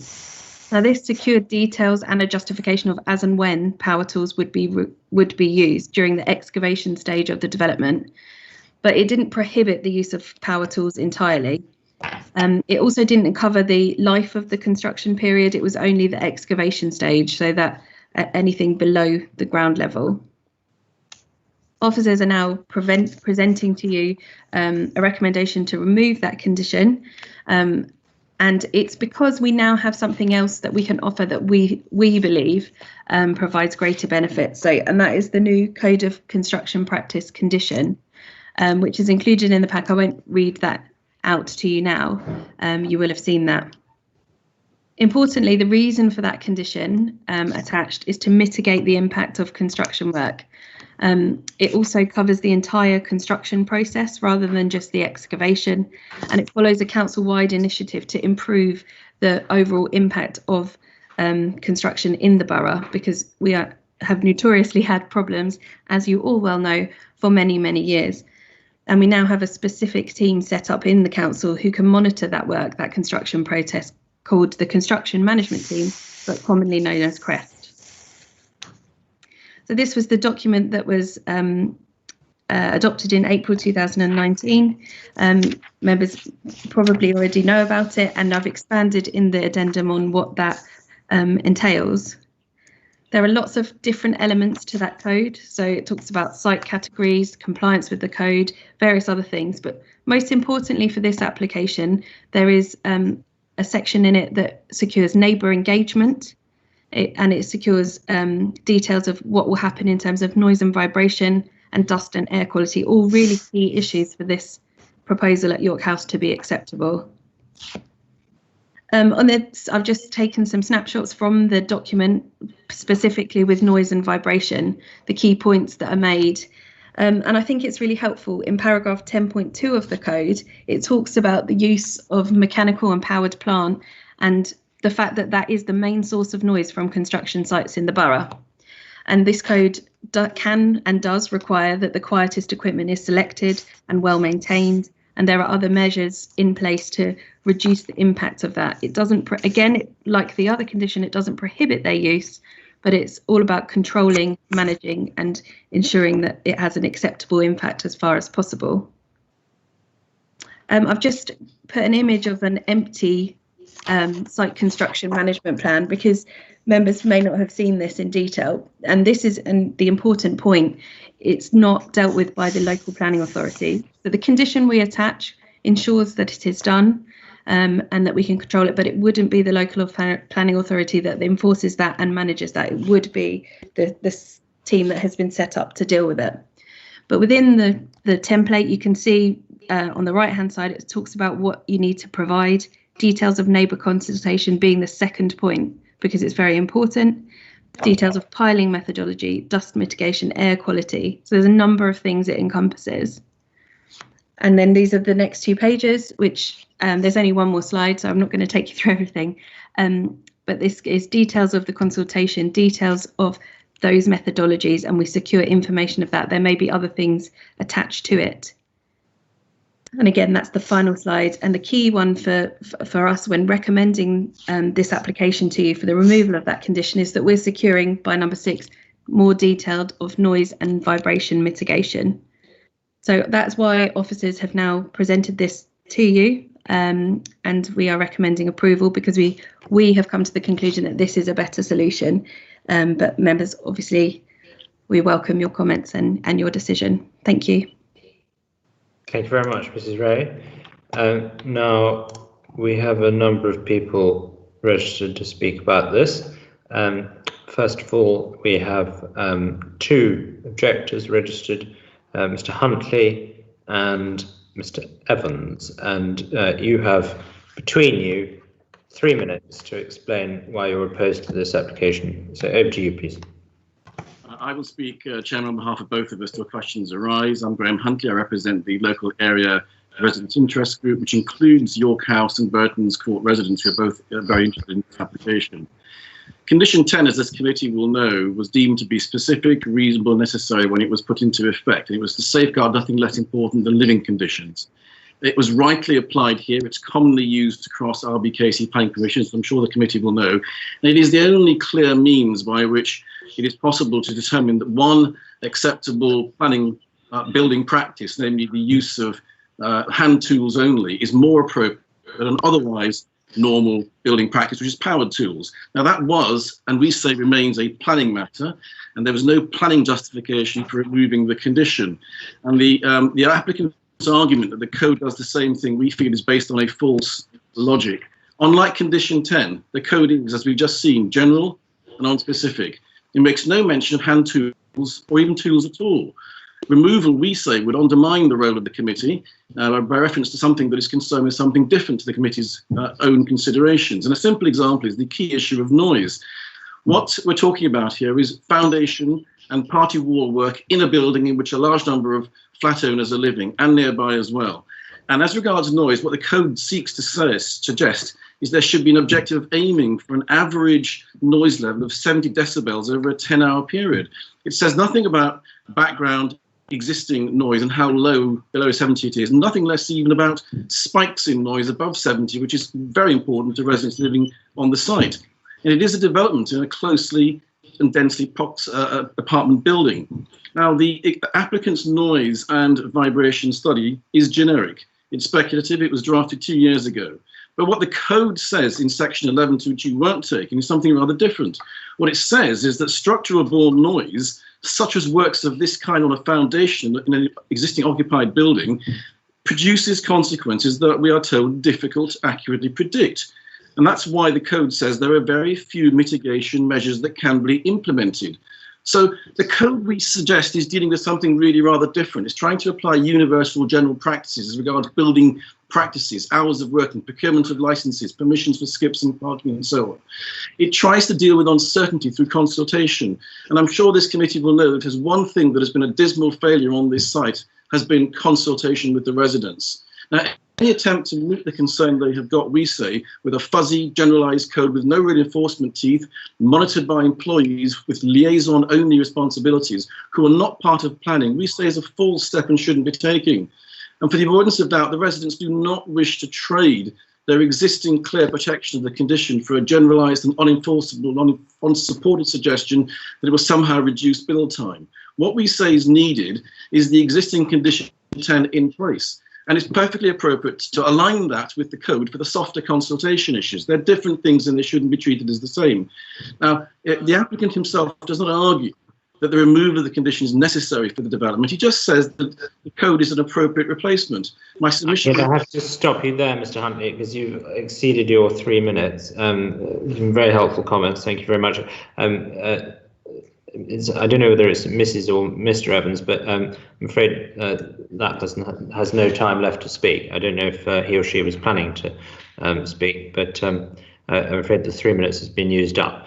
But we now come to Hannah Wilcock and David Rocash. I apologise if I've pronounced that wrong, who are representing the applicant. Yeah, hello. Thank you for allowing me to address you this evening. Condition 10, included as part of the original planning consent, stipulates that the excavation of this development should be carried out using hand tools only, and no power tools except where approved in advance by RBKC with justification and timeframe provided for approval. As set out in paragraph 55 of the National Planning Policy Framework, planning conditions should be kept to a minimum and only imposed where they are necessary, relevant to planning and to the development to be permitted, enforceable, precise and reasonable in all respects. We argue that this condition is not necessary nor relevant to the development to be permitted or reasonable. We believe that the development is acceptable in planning terms without this condition, and that this condition does not reasonably relate to the scale of development. This is evidenced by the fact that the original application was recommended for approval without this condition. We acknowledge potential disturbance to residents is an important concern. In this case, the residents include the applicants who are themselves full-time residents of York House. There are other measures in place to limit any potential disturbance to surrounding neighbours. Supporting documents were submitted with the original planning application, including noise, vibration and dust studies, aimed to ensure that the development, when commenced, would provide acceptable living conditions for neighbouring properties. The original officer report for the application confirmed that these details would mitigate the impact of the construction process on the living conditions of neighbouring properties. In addition, the permission currently requires submission of a construction traffic management plan, registration to the considerate constructor scheme, and requires a chartered engineer to supervise the works. This condition will result in significant disruption to operations on site, with additional costs and delay to the project if permission has to be sought prior to the use of each and every power tool. If hand tools are solely used for excavation, the excavation period will be approximately 22 weeks, which is an additional 14 weeks added to the construction programme. If this application is granted, the applicants will be required to comply with the RBKC's Code of Construction Practice. This code has specifically been put in place to monitor how construction sites are managed and to reduce their impact on residents. I can confirm that the applicants are happy to accept such a condition in place of the existing Condition 10. To support the delivery of high quality housing in the borough, it is therefore requested that the Condition 10 of the permission is removed and replaced by a new condition requiring the applicants to comply with RBKC's Code of Practice. It is therefore considered that the proposals are in line with the adopted policies of RBKC's local plan, in particular policy CL5. My colleague David is also here to answer any questions regarding the excavation or construction. Thank you. Thank you very much. Right, so colleagues, do you have any questions for either Mr. Huntley or Mrs. Evans, I beg your pardon, or Ms. Wilcock or Mr. Rokash? Councillor Lari, first of all. Hi there. Thank you to both for your presentations. Firstly, to Ms. Wilcock, you're insinuating that the condition imposed on the application is unreasonable. I mean, the whole purpose of a committee imposing a condition is to make it acceptable for approval. If you were so disagreeable with the condition, why did you not appeal?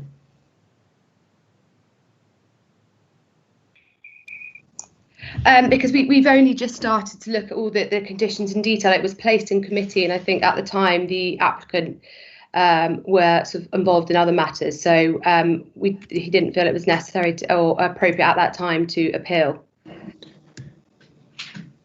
I mean, that suggests to me that it's, I mean, not unreasonable. But anyway, next question. How will the use of power tools improve the lives and help mitigate noise pollution for residents? I think it was more about the question of the timing, having to apply for it, to apply for consent every time the applicant wanted to use a certain power tool. I don't know if David wants to add anything in here, but as part of the original application, there was also proposed to be, noise monitoring at the time when the development was started to be excavated.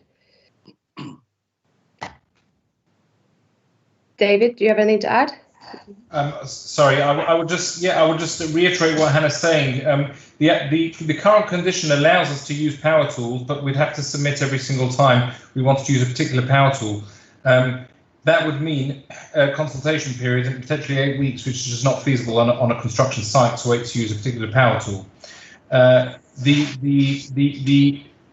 As Hannah said, the reason the conditions weren't looked at until now is because the client was engaged with other matters. It's only when we started taking consultants aboard that we flagged up this condition and said, look, it's going to extend the construction process considerably to have hand tools only used. Power tools being a condition of that is not feasible because we've got the 8-week consultation period, which is what brought us to seek from the council to remove that condition.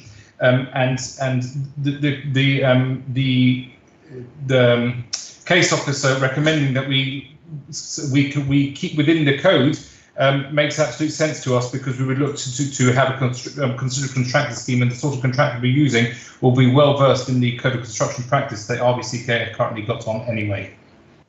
Thank you. Just one final one. This is on the related matter, but to Mr. Huntley. Mr. Huntley, if the use of power tools meant that the construction time was significantly reduced, does that alleviate your concerns, or does the integral matter of hand tools versus power tools and noise pollution still remain? Councillor, that very point was addressed when the application was first sought for the development. The unanimous view of the residents, as I understood at the time, and I've detected no change since, is that what matters to them most is the noise intrusion, and not how long it takes to finish the development once the noise intrusion is finished. So I don't think that the number of weeks, which, as I understand it, has not even been anything more than an aspirational comment, makes a big difference. What does make a difference is the uncontrolled element of noise in a building in which they live or live nearby, and that remains their principal concern. That's what condition 10 was there for. That's what it does, and that's what it should continue to do. Thank you very much, Mr. Huntley. Councillor Woodger, you've got questions. Oh yeah, I mean, most of my questions have been done by the other councillors, but the only one left for me was, what if you were to get this agreed change, what sort of power tools would you be looking to use? I assume that's a question for Ms. Wilcock or Mr. Rokash. Yeah, I think I'll pass that one to David. Yes, so the two primary power tools we're looking to use for excavation are a conveyor belt and Kango to take up the hard concrete. Those are the two primary ones, but even a Kango comes in various shapes, sizes or forms, and to know exactly which one the contractor is going to be using 8 weeks beforehand, it's all about what's available on the day to be used, and not going in 8 weeks beforehand to get the exact Kango.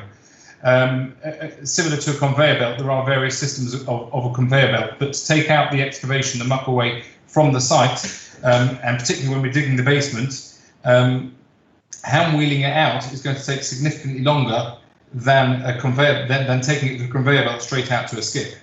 I think from your colleague, she said it's about 3.5 months. If you count number of weeks, I think you quoted.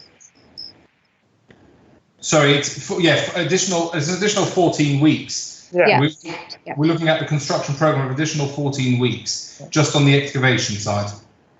And for the rest of the project, it remains the same because the condition currently imposed is only on the excavation. Okay. Doesn't seem to be, I mean, everything doesn't seem to be that much longer than the original application. But okay, that's my question. Okay. It's originally this particular element was 8 weeks, and we're now pushing that out to 22 weeks. So thank you very much, Mr. Rokesh. Could I just ask a question? I don't quite understand what the problem is, because if you know now what these 2 power tools are that you require, are you not simply able to apply to the planning authority as per the existing condition to say we would like to use Kango and whatever the other thing was, and seek our planning department's approval for those power tools, and if it's given, then you proceed? Have I missed something? So the fundamental answer is, as I said previously, there are many different types of power tools, many different types of Kangos and different types of conveyors, and it's what's available on the day is what we would look to use, and not wait 8 weeks for a particular make of Kango or a particular type of Kango. Kango is a universal word, a bit like Hoover, and find that we cannot get that particular type, and therefore we've got to wait another 8 weeks. I mean, perhaps I'm wrong, but I'd be very surprised if the existing condition required you to specify precisely which model of tool you were planning to use, whether you were planning to use a Bosch drill or a Black & Decker drill. It presumably says, are you planning to use something that makes terrible noise and will disturb all the other residents in the building? Generically speaking, is this power tool acceptable or not? I'm just trying to explore whether your argument that you can't live with this condition because you'd have to apply and consult for 8 weeks each time is genuinely valid or not. I think, sorry, also to add in, David. Sorry, that was a question for Mr. Rokesh. And then I'll come to you if I may. Sorry. Thank you. Okay, so the answer is that different types of Kangos do different types of things, and whilst we've mentioned just Kangos and conveyors, there may be, for example, a drill that needs to be used, a regular power drill that needs to be used, which is not a form of Kango strictly speaking, but it's a drill that does a similar matter. So if we put in Kangos and drills, we could find there's a third tool that we'd have to use at that particular time. And being on a construction site, these things come up all the time. Different tools are used based on the different makeup of the ground below in order to be able to excavate it. Yes, a conveyor is a fairly simple one. A conveyor is a conveyor. There are different types of conveyors and different systems, but with the hand tools used specifically for the excavation, these would be the power tools, excuse me, for the excavation. There are various different methods. Kango is a large name. A drill is a large name. There are others that might be necessary in a particular instance where we've got makeup of ground, and to have the overarching cloud on top of us every time that we've got to wait 8 weeks is something that is not feasible on a construction site. Okay, well, it seems to me that is precisely what the original committee was seeking to control with its condition, and that if you were proposing to use a totally different type of power tool that might cause a different sort of noise or disturbance or vibration to residents, that is exactly what the committee required you to come back to the planning authority to consult upon.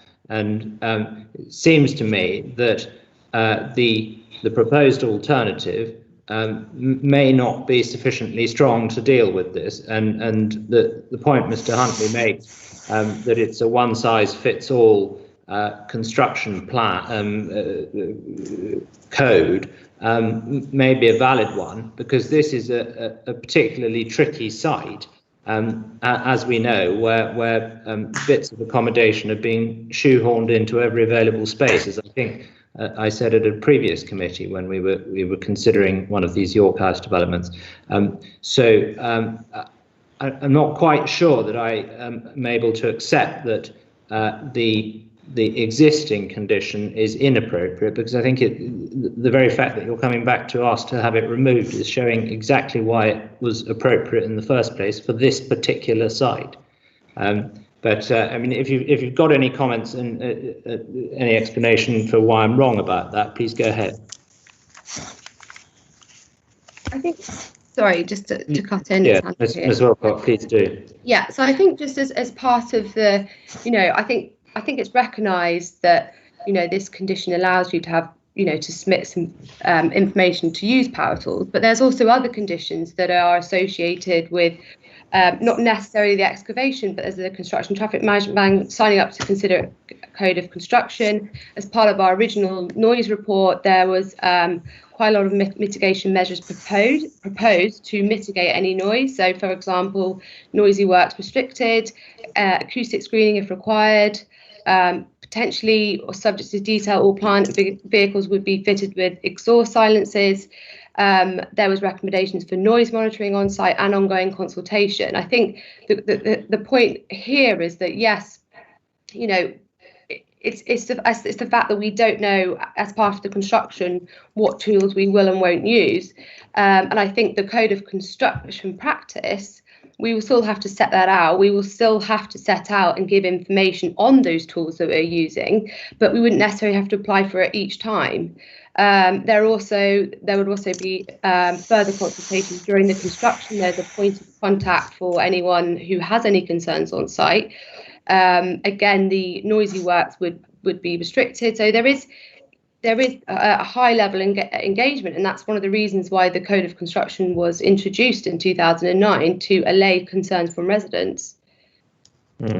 Well, that's helpful, thank you. And all those other things that you listed that have been offered are appreciated and all well and good. And I also know you're doing the best you can on behalf of your client, but I do think that it ought to be possible for your clients and their contractors who are proposing to undertake the scheme to list at the outset what power tools it is proposed to use and to seek the planning department's approval for those.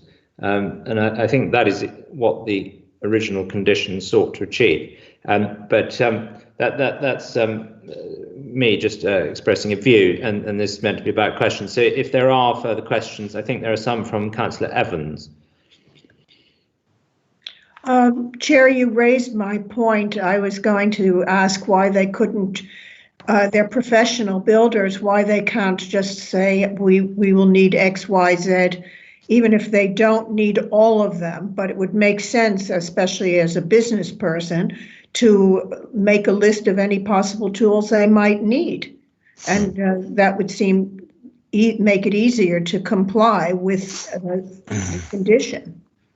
Yeah, okay, that's helpful, thank you. Do you want an answer to that, Councillor Evans?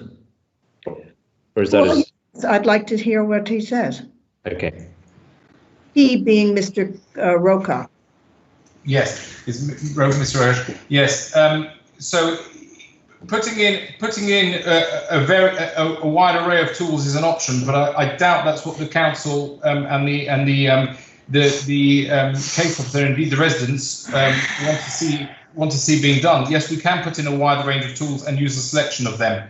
And ultimately, if we're not successful today, that's what we will do, because it's impossible to know from the onset which power tools we're using. Excavation by hand is not feasible. It's 22 weeks. We do have the option of submitting full power tools, and if you're suggesting that we Councillor Evans, if you're suggesting that we put in for a wider array of power tools, and I suppose that's what we will have to do. Even though we won't necessarily be using all of those. Mm-hmm. Thank you. Thank you. Councillor Schmetterling. Right, I've appeared. Okay, all right. I have got sort of some points and some questions. In a sense, some of them have been already covered, but it is a puzzle to me. Well, let me ask. I suppose the question would be: have you never come across a situation before where hand tools are basically specified? Because I know I've seen it here before, at this council anyway. And connected with this is, you'd think that an experienced contractor would have done a bit of ground survey, and understand that there has been some building work already. So you'd have to know what the ground is. So that's the first complex, if you like. Do you want to answer that, or shall I go on and raise my other points? I think we'll get an answer to those points if we may. So is that for Mr. Rokash? Yes, Mr. Rokach, or for the applicant, basically, whoever wants to answer. Sorry, so if I understood your question correctly, you're saying an experienced contractor would know which tools he'd want to use beforehand. Well, you know the ground. You'd have looked at the grounds, and also, right. Is it the first time you've come across such a condition in your construction work? It's actually the first time I've come across a condition requiring discharge of power tools beforehand. Yes, for excavation, that is the first time I've come across that. I have had a lot of experience in the various codes of construction practice from the various councils that have adopted those, and whilst they're robust, they are surmountable in the sense that we can put together the documentation in a feasible manner. In terms of a contractor knowing the ground conditions, no, they wouldn't necessarily know the complete ground conditions beforehand.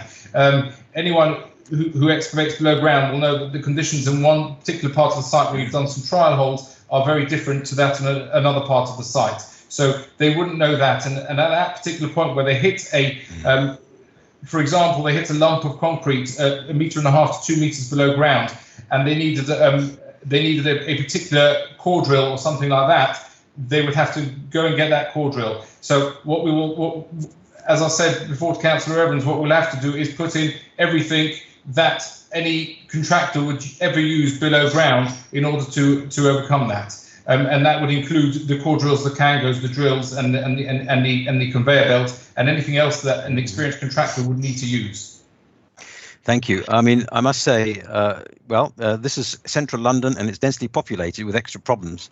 But anyway, I have to say I was somewhat surprised to learn that the applicant, or whoever was there who got the original application approved, accepted a condition whose consequence he didn't really understand. That's odd.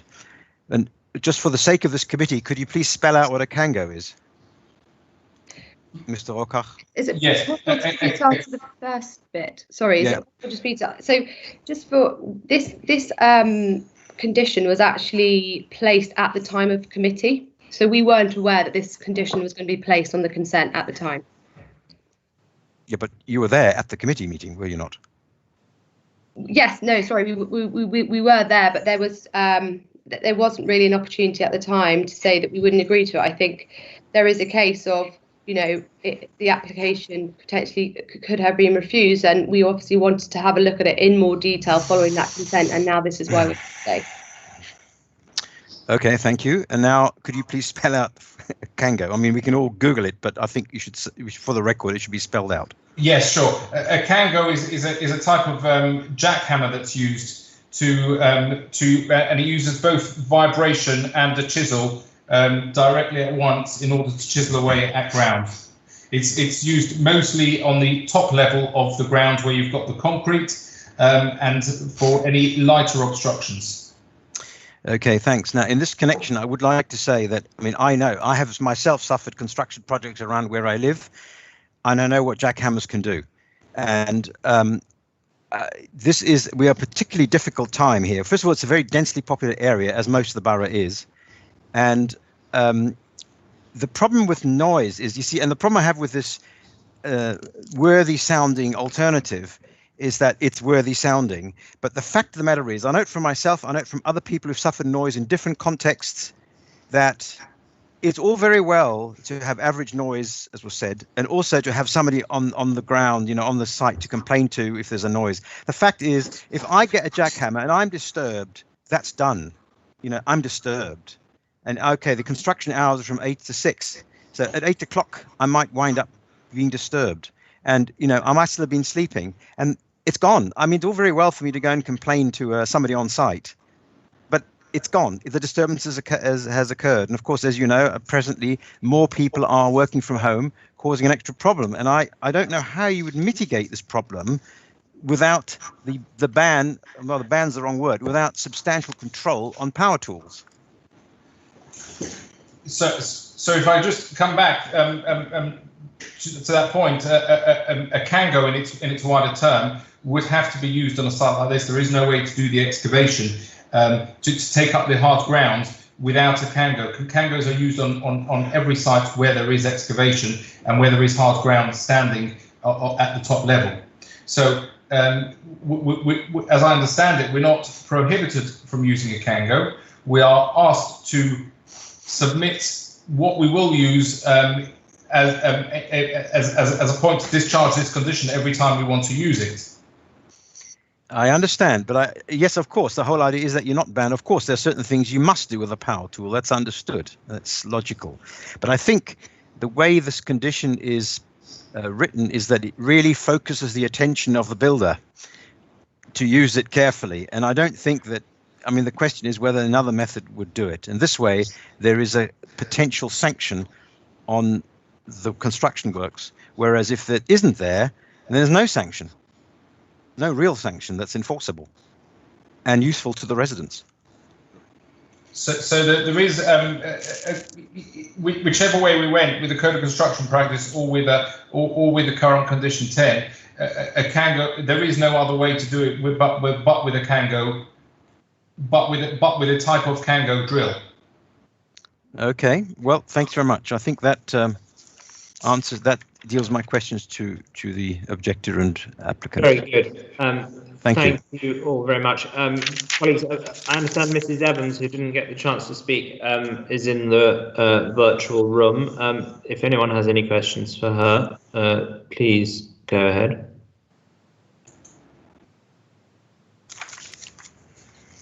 No? Okay. Well, thank you all very much indeed, Mrs. Evans, Mrs. Wilcock and Mr. Rokash. We will now move to ask officers some questions about this. Who would like to go first, colleagues? Well, I mean, I have a question, but let someone else go. All right. Well, I'm going to ask Mrs. Ray. Could you just clarify, Mrs. Ray? Do the applicants would the applicants only have to comply with the construction code if this condition were changed? Is it not a requirement that everyone complies with our construction code, or is it only if it's tied into a permission by means of a condition? This actually gives me a good opportunity to just quickly clarify something that I said at the start of the presentation, that because I said it's attached to all planning applications in the borough, but it's not. It's attached to those that are category 1 or category 2, so big developments like basements, like things like this, or major applications. But it's the to answer your question, sorry, I've lost my train of thought. Apologies, Councillor O'Connor. Could you just repeat your question again? It was simply to say, do the applicants not have to comply with our construction code anyway? Yes, absolutely. Sorry.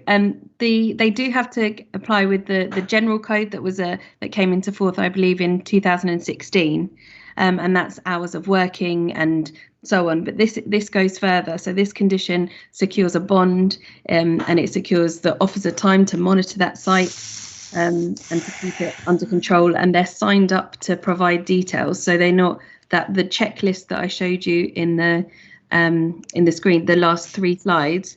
They would be signed up and committed to that. So there's a way for our construction management team to kind of hold them to account with that bond as well. So it goes further.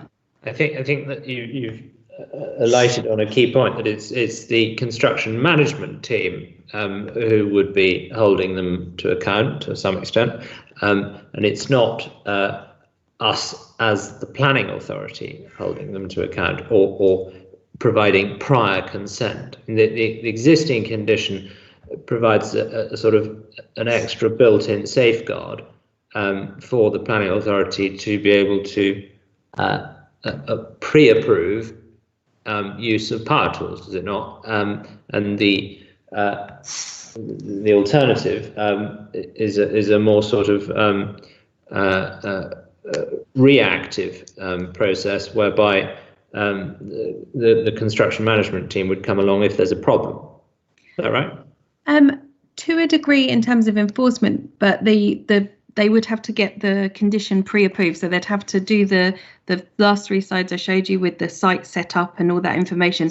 That has to be pre-approved. So that condition is our local planning authority condition is only satisfied once they've done that and once they've paid the bond. So can we just go back to your slides on that? Sorry to interrupt. Yes. Because maybe I didn't fully appreciate what they had to. It's quite small on here. So. Yeah. What do they I can't see it very well either. What do they have to do? I mean, do they have to say that they're going to be using a jackhammer, or it's not as explicit. So the condition we have at the moment for the excavation phase, it has the power to control the jackhammer and how many times it's being used, and we would know that, but we wouldn't know whether it was this sounds ridiculous, but a good jackhammer or a bad one necessarily, because we haven't got any means of securing that they're hiring it from a reputable company and all of those things, which is something the Code of Construction goes deeper in. So it has almost more controls, or they can ask for specific things if they're necessary, because it's all built into that published document. Whereas this condition, it's only that condition that we have to hang it on. We don't have any policy document or any adopted document that we can go through and check that they've complied with everything. I suppose so still be able to say no, but well, is that right? I mean, say for example, they wanted to use a jackhammer, and that's perhaps one of the things that I know Mr. Rokash said it's absolutely essential, but you'll just have to bear with my example. Say a jackhammer is something that we do not think is essential in this development. If under the existing condition, we are able to prevent the use of a jackhammer. Now, I'm not quite clear whether under the proposed condition, we are still able to prevent the use of that jackhammer, or whether they can just say, well, we've told you we're using a jackhammer and it's a reasonable thing to do, and we're going ahead. With the existing condition, they would have to give us details that they want to use a jackhammer, and we would have to agree it. Yes. Sorry. Why do you say we would have to agree it? No. Apologies. So we would have to consider it. Sorry.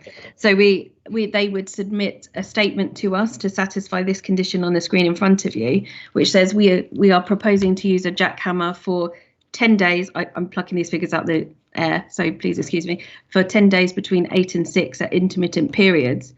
Then we would have to assess based on the reason for that condition, i.e. to safeguard the living conditions of occupiers, that's the reason for the condition, how harmful that would be. Then you would approve or refuse based on that. I mean, what as a planner and thinking about that in the future, if they came in to have a jackhammer for 10 days, I don't know if it would be so harmful to living conditions that it couldn't be done. So it may well be that we would present it to committee to recommend approval. And again, you could consider that an approve or refuse. So there is more control over each instance of it. I would expect that we would have a statement from them saying exactly when they were going to use it and at what times. But as has been explained by the speakers, that may be very, very complicated as things change or as sites develop, which is often the case. Whereas we think the Code of Construction, which does have a specification about the noisy tools, so I'll just flick to that slide again. There are general requirements, there are measures in place to reduce that. So, and it specifically talks about mechanical and powered plant and equipment and the noise that they have. So that will be part of their assessment. So we'll want to know what they're using, where they're getting it from, how long they are going to use it for. And they, even this, the key points highlighted in orange, the second point is the use of percussive braking equipment must be avoided wherever possible. and robust justification must be provided. So that's, but it wouldn't be us as the local planning authority who would determine that. So I know Mr. Taylor has said he'd like to make a comment, so he may be able to clarify something. I'll hear Mr. Taylor in a second on that, and I'm looking forward to it. But you know, it seems to me that we're dealing with two totally different things here. I mean, if this developer wants to use a jackhammer, they will provide what they say is robust justification, or they will say that it's not possible to avoid the use of percussive braking equipment, or that they've hired it from a reputable supplier, or that it's for some other reason necessary, and there will be absolutely nothing we can do about it as far as I can see. Whereas at the moment we have complete control over it. We can say, no, you are not permitted to use that on this site. And it seems to me that the previous committee who approved this development subject to that condition had exactly that point in mind, and that they did not want any use of power tools unless it had been pre-approved by the planning department. I think that's the fundamental difference. Yeah, I think that's a very good summary. The only thing I would say is that if we did refuse that condition, they would obviously again have the opportunity to appeal, but that's the only thing I would say. Yeah, no, I noted everything is always subject to the risk of appeal, but I mean, it seems to me there might be reasonable grounds for defending why that planning condition was necessary to make the original development proposal acceptable, which is something that we're encouraged to do, and we're encouraged to use conditions to make planning proposals acceptable. So we just have to see what an appeal inspector said. Anyway, Mr. Taylor, please. Yes, Chairman, thank you. I just wanted to make a couple of comments to assist the committee in your deliberations. Firstly, just to remind the committee that that this condition is actually quite an unusual condition. It's right on the edge of planning. And the reason it is because planning primarily is about the appearance of land and buildings and the use to which they are put. The planning system is not designed to control construction work.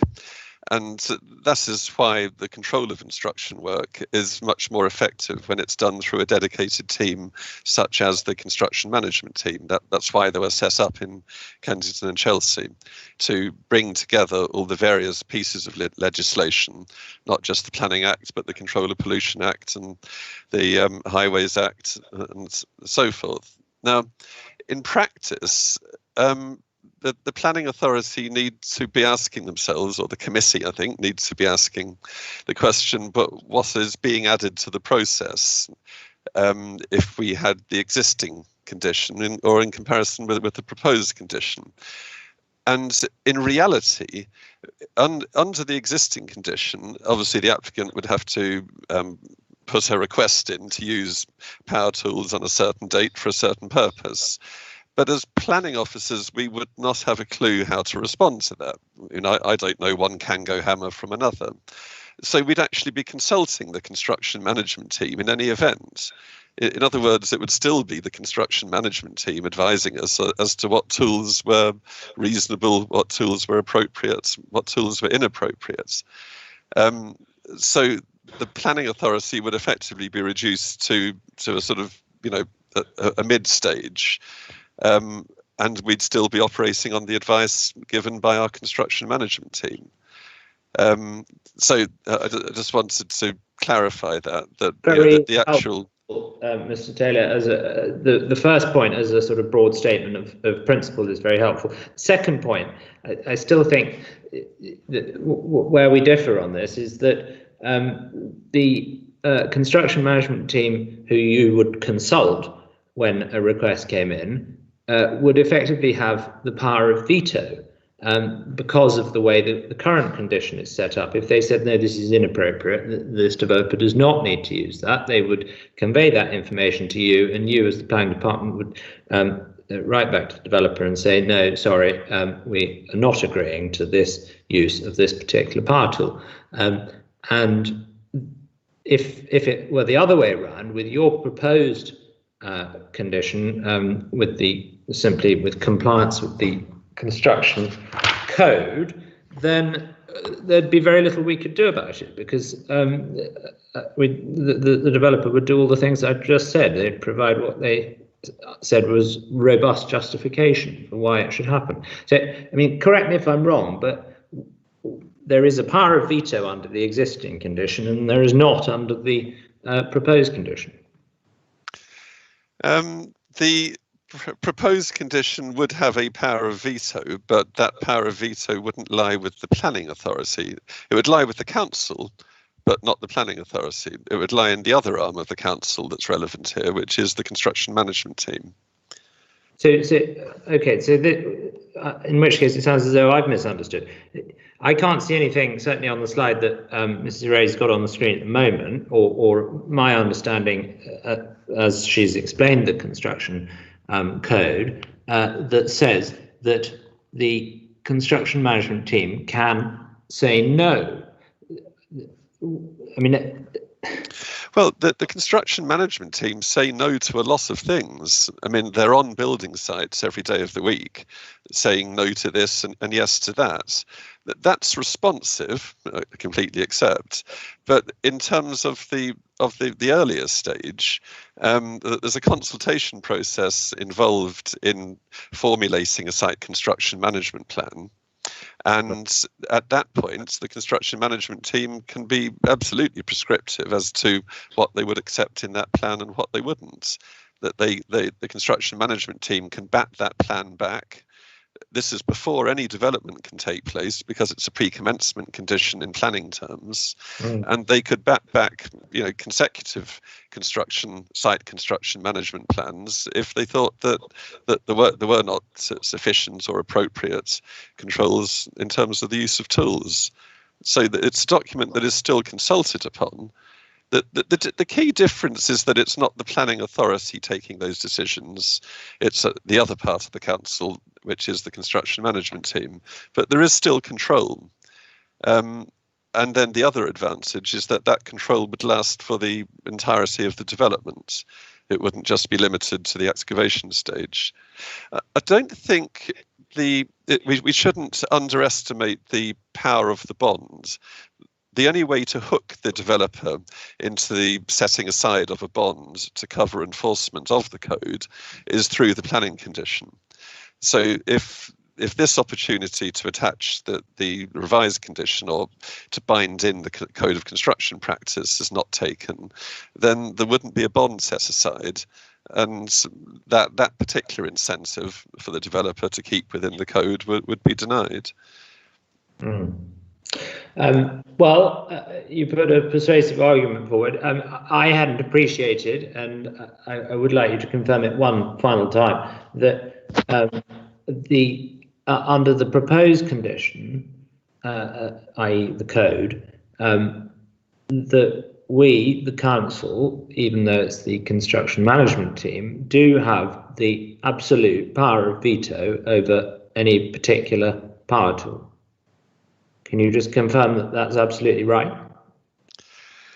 Yes, so I am absolutely satisfied that the construction management team can veto certain operations or that the use of certain tools.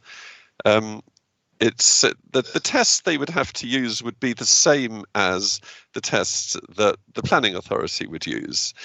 In other words, I mean, to put it in different terms, the power of veto couldn't be used by the planning authority as a blanket ban on power tools. That's not what the condition does in any event. So under the condition, the test of reasonableness that the planning authority would have to apply would be to obviously not unreasonably veto the use of power tools. And I dare say the same test must apply to any decision taken by the construction management team. I mean, they wouldn't be employing a ban on power tools. They'd enter into a discussion and that the developer would have to persuade them of the need to use power tools in just the same way as the developer would have to persuade the planning authority of the need to use power tools through the existing condition. So ultimately, the test of reasonableness would apply to both. So have we got the page of the form where they'd have to list power tools on? Was that on Mrs. Ray's slides? Oh, there we are.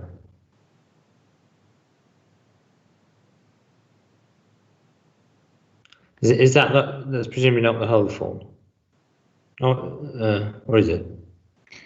Sorry, I'll just jump in here. So the if you look at point 2, that talks about the summary and programme of works. 3, demolition and construction details, including piling methodology. So it can be quite wide-ranging to satisfy different parts of the code. And with a development like this that would involve power tools, there would be a requirement to satisfy that, because that's one of the key points. The original slide I showed you, the key points and the key aims for the code is at the beginning. And then finally, this is the slide which talks about noise and vibration mitigation for category 1 sites, which is this one. There's other requirements for them to meet as well, about control of pollution as well under section 61. Yeah. I mean, whilst I understand the point Mr. Taylor is making, it seems to me that if that's all they have to do is fill in that form with a couple of lines of text in a box, this is in fact something much looser than the existing condition, and effectively will enable them to sidestep the wishes and objectives of the original committee. Well, it does. Just to clarify, not to interrupt you, each one does say provide further documentation as appropriate. So this isn't a conclusive. The end of it, there would probably be a lot of appendices with it. Unfortunately, we can't share you an example one, but I just wanted to clarify this isn't the end of it. You don't just fill out these single boxes. Yeah, I don't think it. I mean, it doesn't even say list the power tools that you propose to use, as far as I can see. No, I mean, I fully understand the point that you're making, and Mr. Taylor's point about the bond is very valid as well. Okay, well, thank you very much. Unless there are any further questions from colleagues to officers, it's time for us to have a discussion about this. Well, I'd like to ask the officers something. Okay, Councillor Schmetterling, fairly quickly, if you will, because I'm afraid I've taken up far too much time, and we've got a lot of applications still to hear. I suppose, to be fair, the condition 10 as it stands was applied in 2018, and the new construction management plan came out last year. I think that point was made. But so that's why I'm just saying that if the committee, I'm not going to try and second guess the committee, of course I can't do that, but I'm just saying that if this had been around at the time, we don't know what way it might have gone. But I mean, I'm looking at I've actually got the copy of the whole plan here in front of me now, and I just wondered, when we talk of bonds, I mean, what's the size of the bond? I mean, tuppence halfpenny or something slightly more substantial, and that can be held as a weapon, so to speak. Mr. Taylor, or through you, Chairman, I don't have a figure for the size of bonds. I'd have to ask the team what sort of bonds they've got so far. That the bond would obviously have to be a significant sum, yes, because it's got to cover effectively all sort of enforcement costs for the entirety of a development. So it would be a big sum, and I can't give you a figure though. I'd be guessing, so I don't want to guess. There's other things here. There's about meeting in the plan, in the current plan. There's things like sticking to the Statutory Noise and Nuisance Environmental Protection Act 1990, etc. But I presume that has to be done anyway. So there's some things in here which have been mentioned, but I suspect that's anyway there. That would be true. I mean, clearly they have a duty to comply with all primary legislation anyway. Well, yes. Exactly. So the question is, I mean, it strikes me when I was looking at the balance, of the two that, I mean, it was said already, I think, by Mrs. Ray or by yourself, that we have on the one hand a firmer condition with potential, with perhaps with veto. On the one hand, that's the existing condition, but it only covers the excavation phase. And then we have the new arrangement, which is not quite as firm, perhaps, but will cover the whole project. So I've got, in this connection, I also would like to ask, this 8-week consultation period that was mentioned by the applicant, is that a fixed thing? And yeah, and then I've got a question for the chair, but let's just deal with that. Okay, the consultation very quickly on that. I mean, that's not accurate. I mean, the consultation period is 21 days. It's not 8 weeks. Well, that's what I thought. Yeah, okay. I mean, obviously, if it had to come to committee, if there were 3 or more objections, then that would probably take 8 weeks.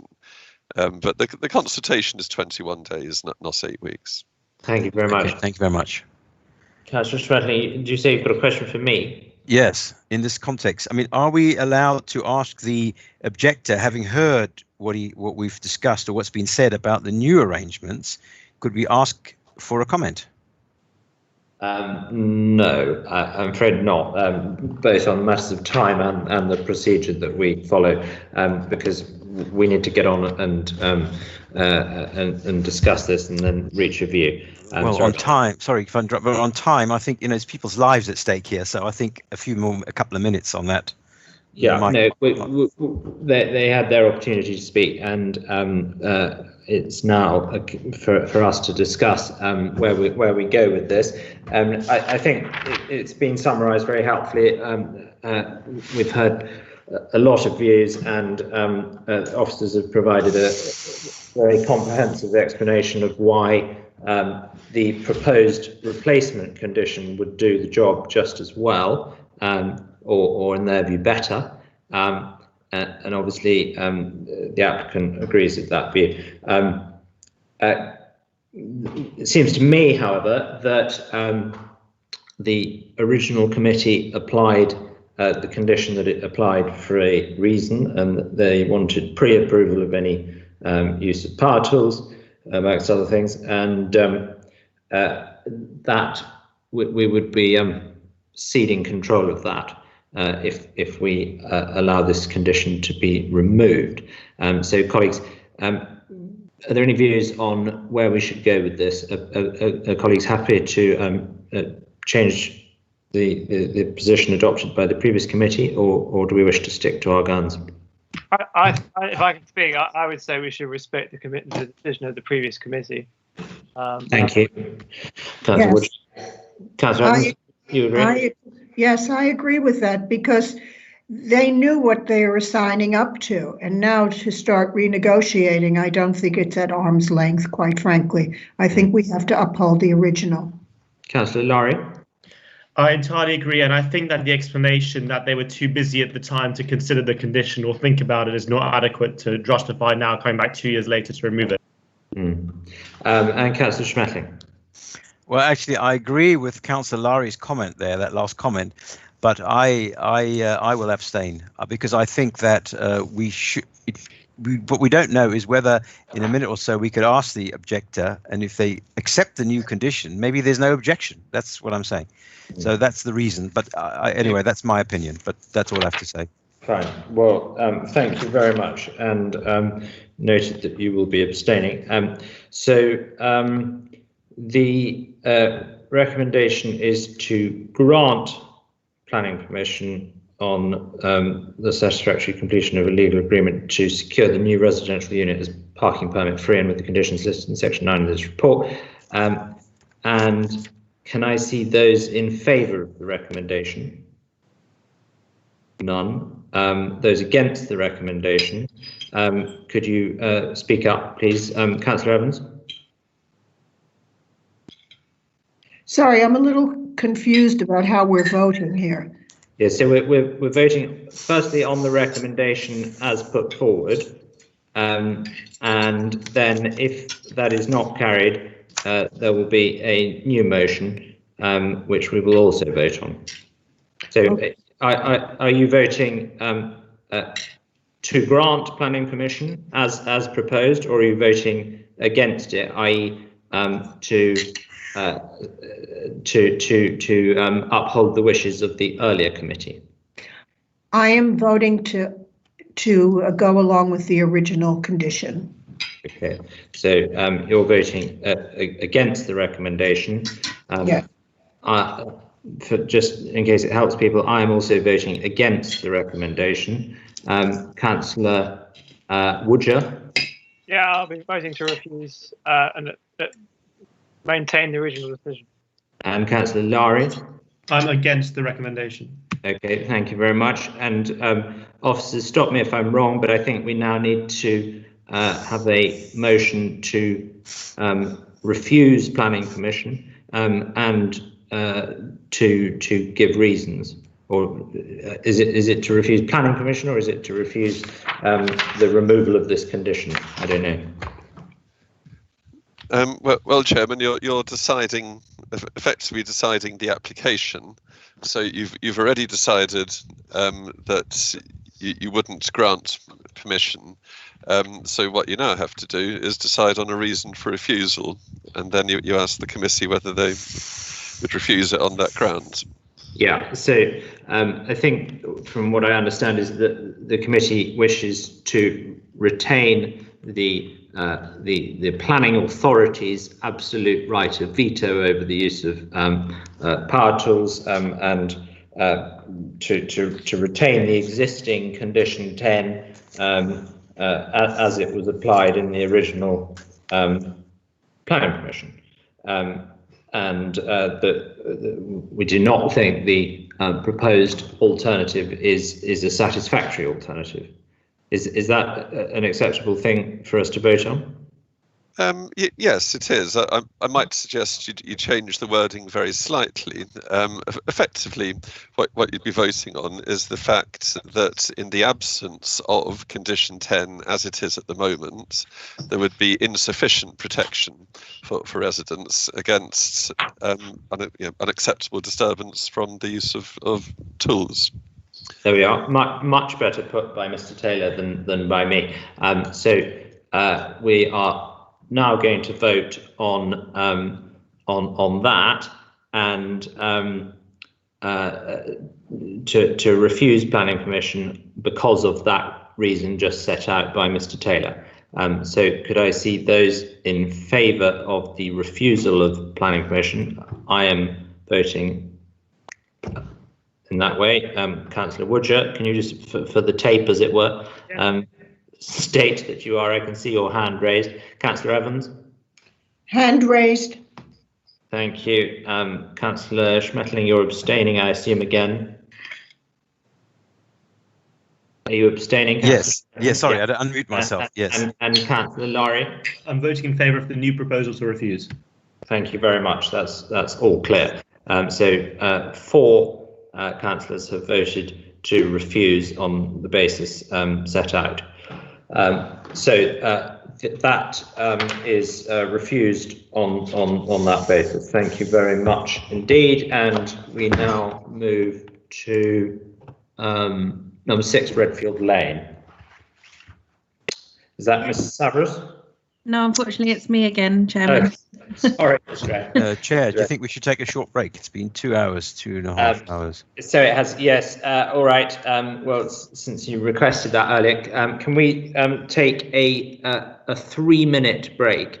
We're going to start again by my watch at 3 minutes past 9 o'clock because we've got a lot to get through. Okay, fine. Thanks very much.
Lovely, thank you, Chairman. Just draw members' attention to the Addendum Report, as we received 5 further objections after publishing the report. And also 1 objection was circulated this afternoon by email that was received after that was publicised as well. The particular concerns of these objections relate to the enforcement notice and the planning history. But just wanted to clarify that the outstanding enforcement notice, it remains live and will be actioned either if this application is subsequently refused. It will be actioned if this application is subsequently approved, that it would be actioned in the sense that this planning permission would have to be realised. So just move on to the first slide. So this is the original layout of the building, so how it was as a single family dwelling house. The section through the property shows what has happened. So the application site has been divided into 2 flats, and that's what it is like at the moment. So the from ground floor upwards, there is a flat known as number 6, and from the lower ground floor downwards, including the basement level, there is flat number 6A. Now this is the as existing upper flat, so from ground up to the top floor of the property. That is proposed to remain unchanged from what it is now and what the enforcement appeal showed. So that was never a concern for officers or for the inspector considering the appeal, and it remains as is. It is the lower ground and basement unit that was of concern and is still of concern in its current layout, which was refused and subject to enforcement action.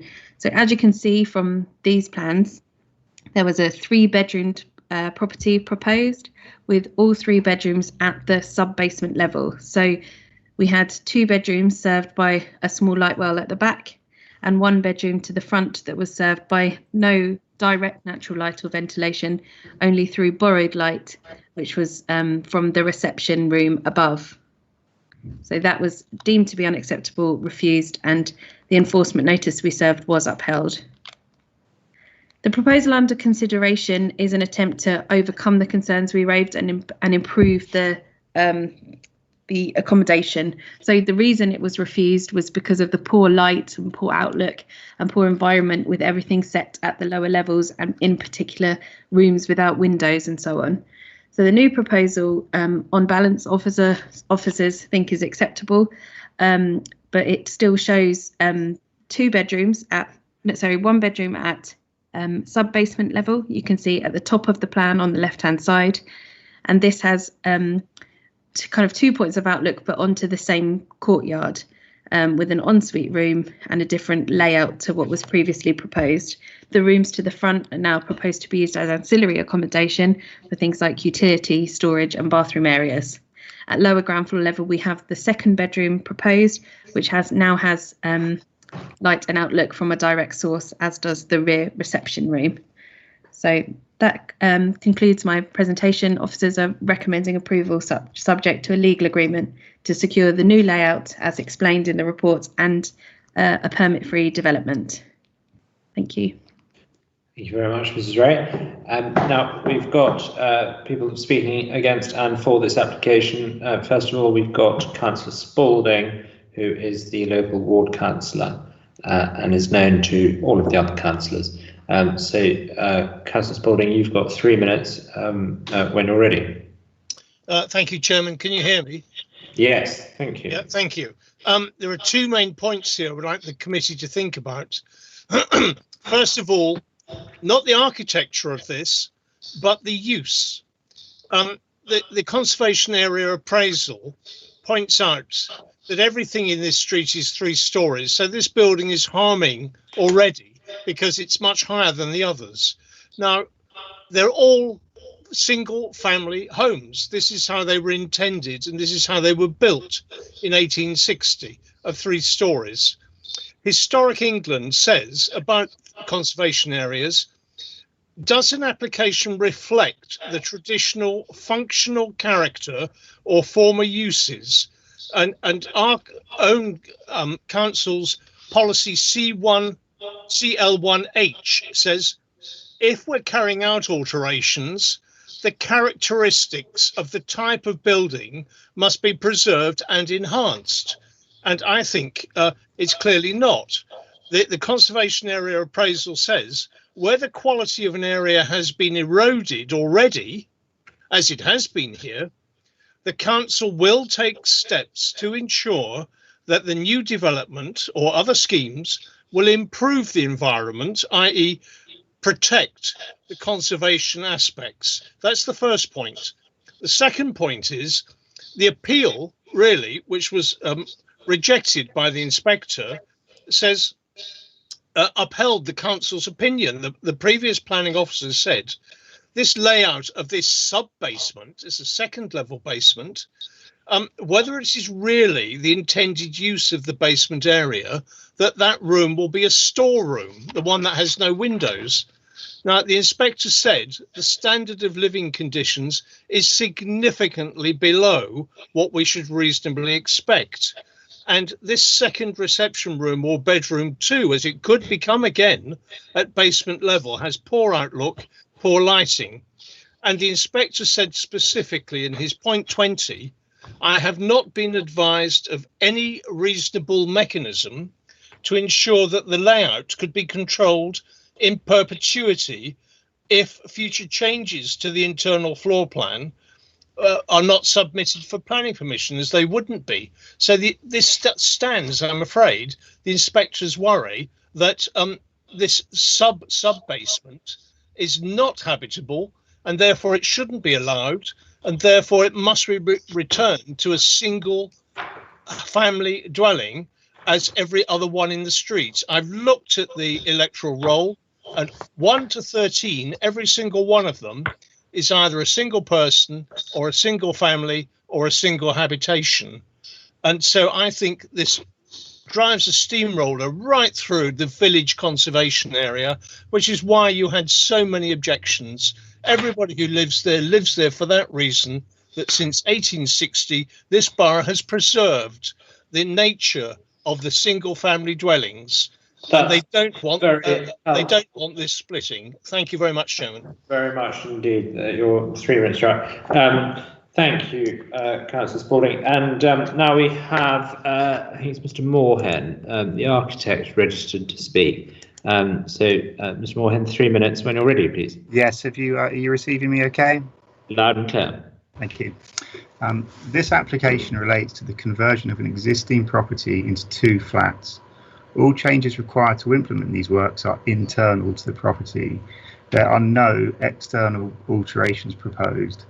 The roof terraces, extensions to the building have previously been approved and are implemented. The access to these flats utilises existing and original entrances at lower and raised ground floor. Flat numbered 6 and the upper level is 3 bedrooms and 114 square metres. And flat numbered 6A is 2 bedrooms and 107 square metres, with both having direct access to private external amenity space. These internal and external areas therefore exceed the areas as set out in the London Housing Plan and RBKC supplementary planning guidance. Both of these flats have dual aspects and good daylight and sunlight are achieved, as confirmed by the submitted daylight and sunlight assessment, which demonstrates all habitable rooms will achieve or exceed the minimum level of daylight. As there are no external alterations proposed, there will also be no adverse effect on daylight to any neighbouring properties. Through the agreement of a section 106 confirming Unit 6A will be permit free, there will also be no increase on parking and traffic in the immediate area. To reiterate, no external alterations are proposed to implement this application. The application is therefore considered to preserve the character and appearance of the conservation area, whilst also providing additional needed housing that conforms with London and local plan requirements. Thank you. Thank you very much, Mr. Moorhen. Now, colleagues, opportunity to ask questions of Councillor Spalding and Mr. Moorhen. I'm going to go first, if I may, Chairman's privilege. Mr. Moorhen, could you just talk to me, please, about the quality of the accommodation in the proposed basement, which I mean, I must say at this point it's rather difficult to work out what's existing, what's proposed, what's original, what's planned, because I understand your client has gone ahead and done a lot of this work, and so to say it's proposed is not strictly accurate. But I think what is being sought, or the thing for which permission is being sought in this planning application, is the plans labelled proposed. And could you talk to me about the quality of bedroom 1's accommodation and its ensuite bathroom? Yeah, so just to clarify on a couple of points there, the alterations you're looking at as proposed are, like I've said, they're internal to the building. There are no external alterations proposed. So the work that has been carried out, that is currently considered to be 2 flats, is a different layout internally, and that is what is shown as the existing layout. So the internal proposed layout differs from that. The reason for refusal, as obviously raised by Councillor Spalding, was largely to do with the sunlight or daylight into those basement rooms. So this internal layout now completely changes that, in a sense that one of the bedrooms is brought up to the lower ground floor, so it has a direct outlook, and the basement is reduced to 1 bedroom, utility and then bathroom spaces. That 1 basement in the bedroom has 2 roof lights or skylights directly above. It has a door onto a courtyard, i.e. an external courtyard which provides natural ventilation, and 2 further full height windows onto that courtyard. The day and sunlight report was largely revolved around this bedroom, the front bedroom, and obviously the rear of the ground floor, which is the reception room. And like I said, all of that report confirms that the day and sunlight standards are exceeded that are needed for this type of property. And just to clarify, the reception space on the ground floor has direct access onto a terrace at its same level, i.e. the lower ground floor level, and then to a large garden behind. So in terms of outlook and quality of external space and amenity space, I consider it very good. Okay, thank you very much. I mean, how often do you design bedrooms without, well, with windows only to internal light wells and or skylights that are borrowing light from the room above? Just to be clear, that the bedroom I think you're referring to, bedroom 1, which is in the basement, that light well, although integral, it is external. It is not to an internal space, it is external. Oh, is it? Okay, well, yeah. That is a helpful observation. Thank you very much. So there's nothing on that flank wall there, is that right? I'm not sure what you mean by the flank wall. I'm looking at a slide now that Mrs. Ray's pulled up. On the left-hand side of the drawing, there's a gap where the courtyard sticks into the building, as it were, into the proposed basement. You're saying it's not an internal courtyard. You're saying I'm saying it's not covered, i.e. it's not an internal space. So I see. The area that's hatched with a brick pattern with a door indicated onto it, if you were to, like you can, open that door and step into that area, you would be exposed to the elements and able to see the sky directly above.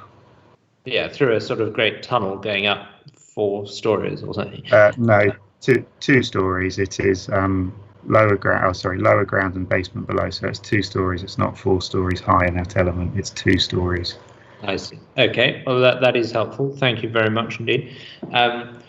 Right. So you're saying, in your view, that's acceptable accommodation and something that you do design from time to time, sort of similar. Quite simply, yes. In this area and in London, absolutely, yes. Okay, thank you very much. Colleagues, Councillor Evans, I think you've got a question. Yes, I have a question. Can you please talk us through the escape routes for fire? Yep. Do you mean for which level are you referring to? The bottom level. bottom level. So when you enter the bottom level, you go via the existing lower ground floor entrance into what's called the lower ground floor entrance hallway. That entrance hallway provides a protected route back out to the front elevation onto Redfield Lane. The door into what's labelled bedroom 2 is a fire door, so that protects that bedroom. That bedroom would also have access out through the front windows and escape if needed. Anyone coming up from bedroom 1 in the basement, there's a protected hallway in the basement into the stairwell, and then again back out the front door. And equally, if you were in the rear reception room or kitchen space, you can either go through the protected entrance hallway to the front, or you can go straight out of the back doors into the rear garden, and you can there escape to a point that is higher than the existing building, which conforms to building regulations. I see. Thank you for that. Also, are you applying for retroactive planning permission? Or are you? I'm a little confused about the planning permission, how that's working. So just to clarify, the enforcement notice that was served was in relation to a different layout that has been implemented at the property, splitting it into 2 flats. This is different. So to reiterate, the alterations proposed are all internal, and they change the internal layout to what is shown here now. Okay. Thank you. Could I, Chair, could I ask a question about that? Yes, Councillor Schmetterling. Yeah, I'm a bit puzzled by this. You've just said that the enforcement notice has been applied and it's been complied with, Mr. Moorhen, but we understand from the officer that it's active, but appears not to have been implemented yet. Sorry, I said the enforcement notice that has been implied on the property, not complied with. It has been implied on the property. We haven't complied to it, no. Just as a matter of interest, why not? And why was this whole thing done in the first place? Why was the enforcement notice not adhered to? Yes, and why was it did it have to be issued? I think we may be straying into dangerous territory. I know, but it's just curious because I mean it's. I know, but the thing is, I'm happy to respond. The enforcement notice hasn't been, let's say, adhered to yet because this application was made, which effectively stayed that enforcement notice until the outcome of this application. Okay. And the original property was divided up in this sense because the applicant and owner wanted to sublet out the lower levels. Now there is a long history to this, which we probably haven't got all the time to go through, but there is which would be removed as part of this application, an internal access route between these 2 flats, i.e. you can walk from flat 6 to 6A without going outside through an internal door. So there were initially an awful lot of questions over whether or not this was considered 2 separate dwellings. Mm-hmm. Okay, well that's helpful. Thank you very much. Yeah, thank you. I mean, I think the reason I say it for those listening that we're straying into dangerous territory is because the planning history is only relevant to a certain extent, and whether something has been applied for retrospectively or prospectively, we as a planning committee need to consider the application before us for what is currently proposed, and that's what we're doing now. So it's immaterial effectively that something has already taken place from a planning perspective. Now, unless there are any further questions for either Councillor Spalding or Mr. Moorhen, we'll move on to questions for Mrs. Ray. Right, Mrs. Ray. Could you just make it very clear to people, please, and me, what the issue is to do with ensuring that the internal layout is retained in perpetuity? So the recommendation is only to grant subject to condition 2 to secure the layout, and also a legal agreement to secure that layout. We did have a long discussion with our legal team about the how to secure the layout, because it would seem unreasonable that they could potentially need a change to a legal agreement to move a partition in the future or change the use of a storage area to something else. But we think in this instance it's necessary, and we have the justification through the appeal decision that came forward. So we're comfortable that that can secure it, even though it does seem like a belt and braces approach. It's necessary to make the planning permission acceptable. So that's why we've come to that conclusion.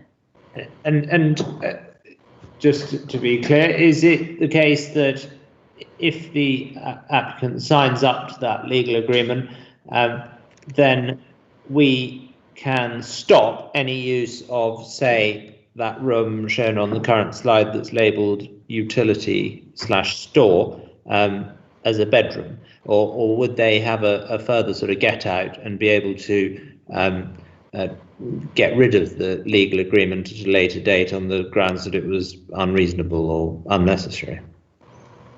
I don't think they could get rid of the legal agreement for that, but I would question whether if our enforcement officer came out and it was fitted as a utility store with a sink and some cupboards, but there was a camp bed in there, or a single bed or a sofa bed, whether we could enforce that. So that is a risk to weigh into the balance, because I don't know whether it would be reasonable for us to enforce against that if they used it on an ad hoc basis, or that's a difficult and very, very pertinent question. No, I mean, I think the concern here would be, and it may be slightly contradictory considering, as I said, we're not meant to take the history into account, but that the applicant might flout what is currently proposed and go back to the proposal to put multiple bedrooms in the lower ground floor and produce sort of seriously substandard accommodation. But I understand the difficulty we'd face with that. Right. Colleagues, any further questions for Mrs. Ray? Yes, I do have a couple of questions.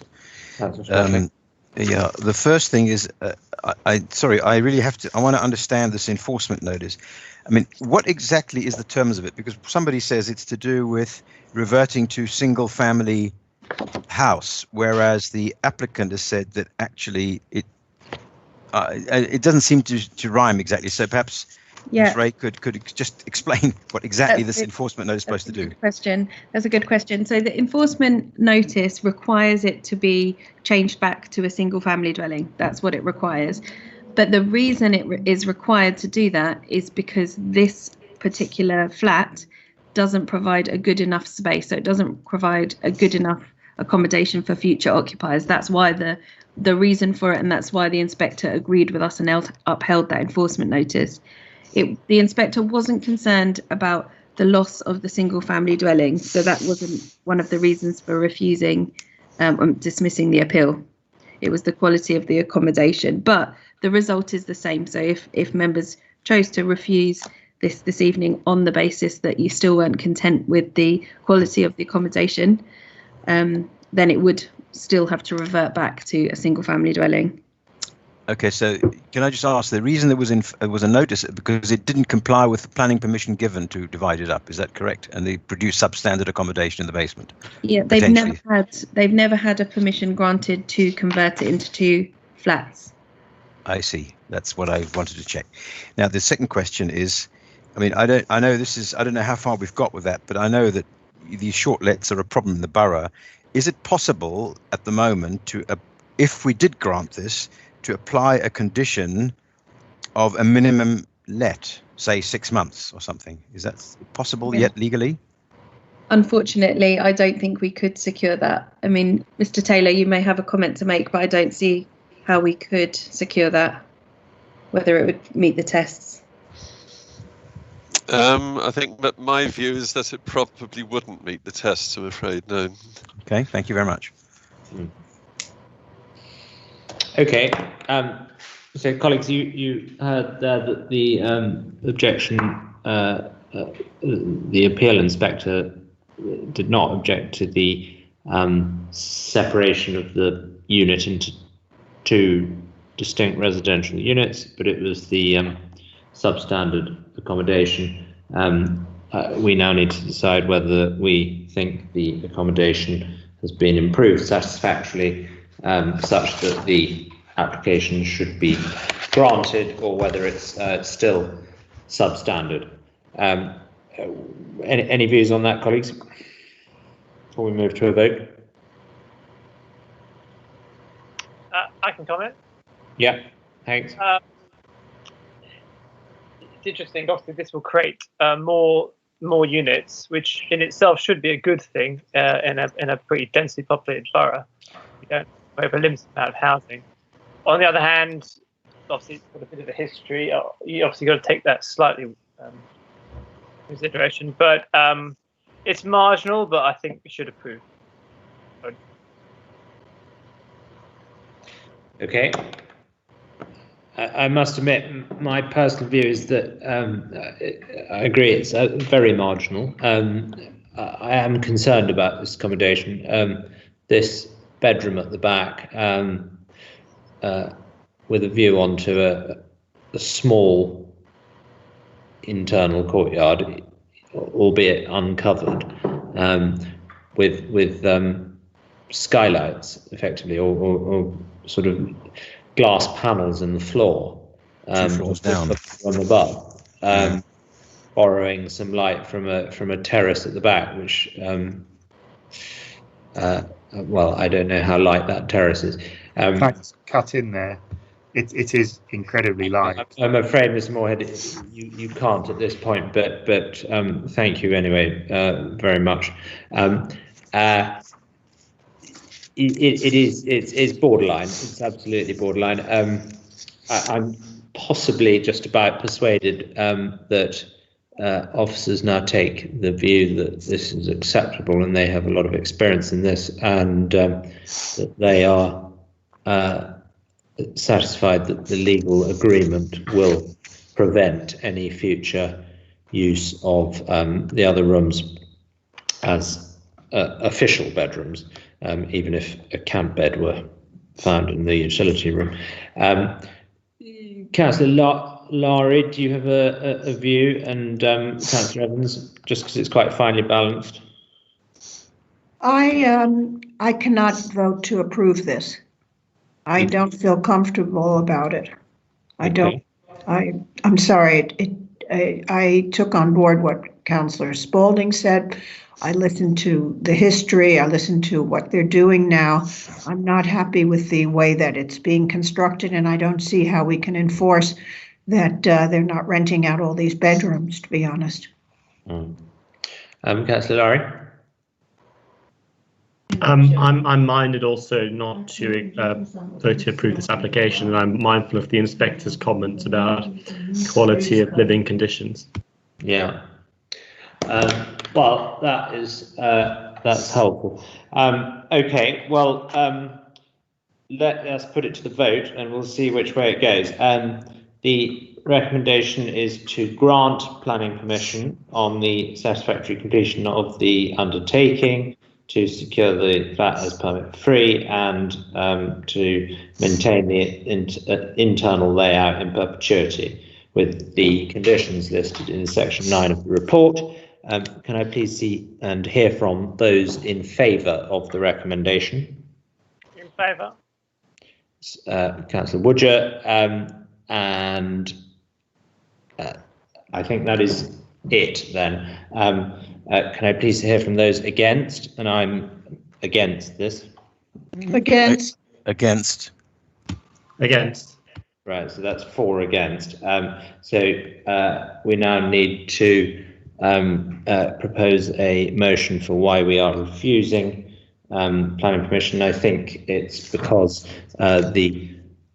we're not satisfied that the accommodation is of a sufficiently high standard. Do we need any more than that, Mrs. Ray?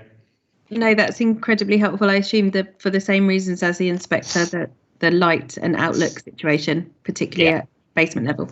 Great, thank you. Yes. So the motion is to refuse planning permission for that reason. Could I please hear from those in favour of that motion? And I am in favour of that motion. In favour. In favour. Councillor Lowry? Yes, in favour. Right, so that's 4 in favour, and I assume Councillor Woodger, you're against. That is refused on that basis. And we now move to. I see. Yeah. Thank you very much. Chimo. We now move to 146 to 164 Notting Hill Gate. Hopefully this will be a bit quicker because there are no speakers. And I think that's Mrs. Malik. Thank you for waiting around for such a long time.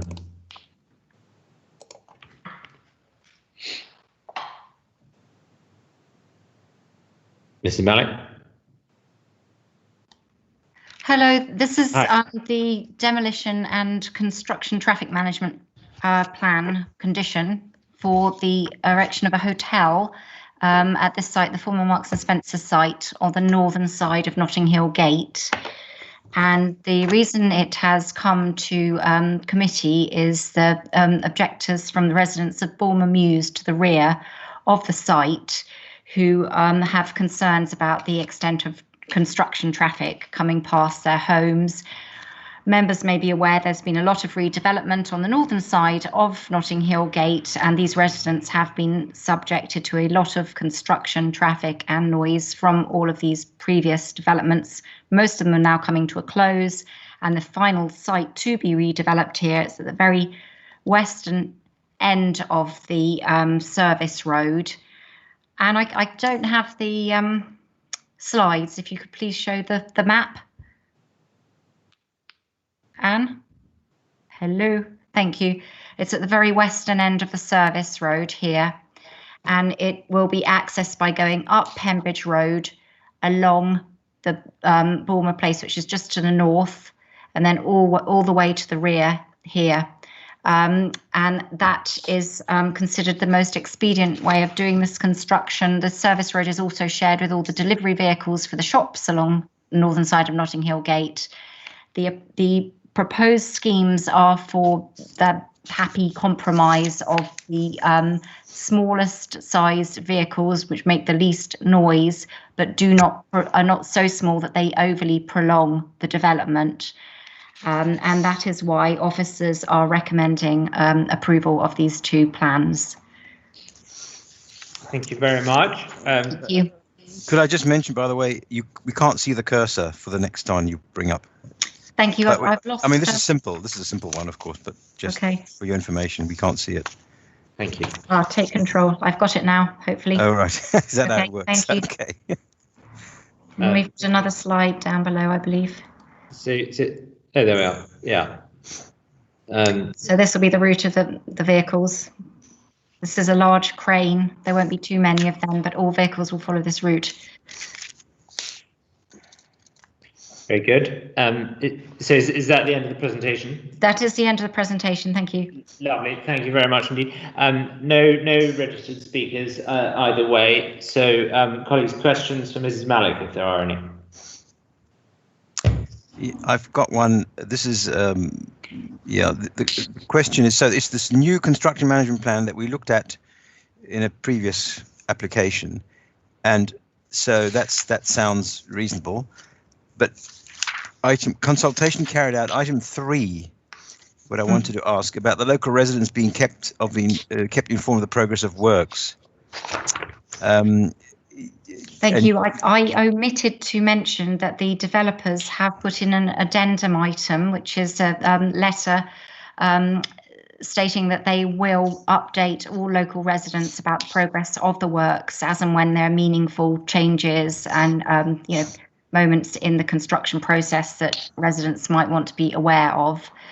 So that's a new part of the proposal that was done by other developers to the north of Notting Hill Gate successfully, and residents did ask for that.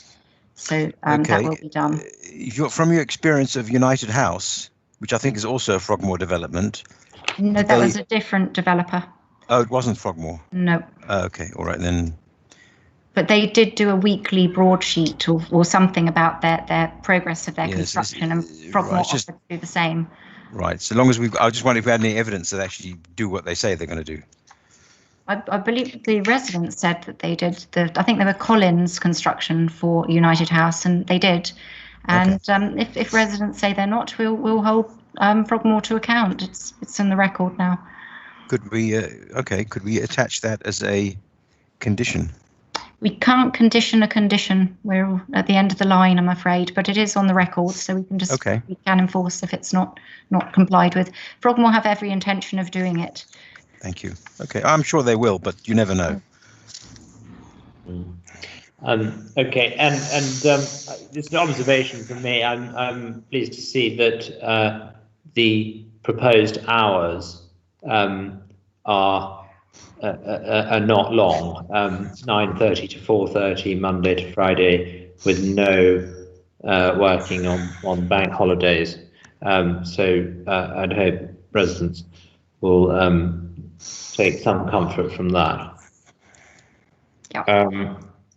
Colleagues, any further observations or questions for Mrs. Malik? Now, I think just to perhaps confirm in this context, having looked at this plan, the construction management plan, in some detail because of a previous application, I mean, one can take action on it, is basically the impression we have, because if that's the case, then I suppose the residents should be comforted by that fact that we could, or the Crest team could do something if it goes wrong. That's correct. Yeah. Okay. Very good. Well, unless there are any further questions or comments, the recommendation is that the committee approves the details submitted to discharge the requirements of condition 6 of the planning permission for this site. Could I please see and hear from those in favour of the recommendation? I am in favour of the recommendation. In favour. In favour. In favour. Laurie? Sorry, was that in favour? Yeah. So I think that's unanimously passed. Thank you very much, Mrs. Malik. Thank you.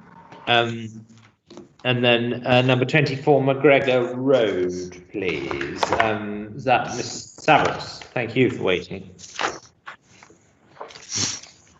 Yes, it is. Thank you, Chairman. I have actually seen on my screen now that I can't see the presentation slides. So I wonder if one of our colleagues in governance could help put that back up on the screen, please.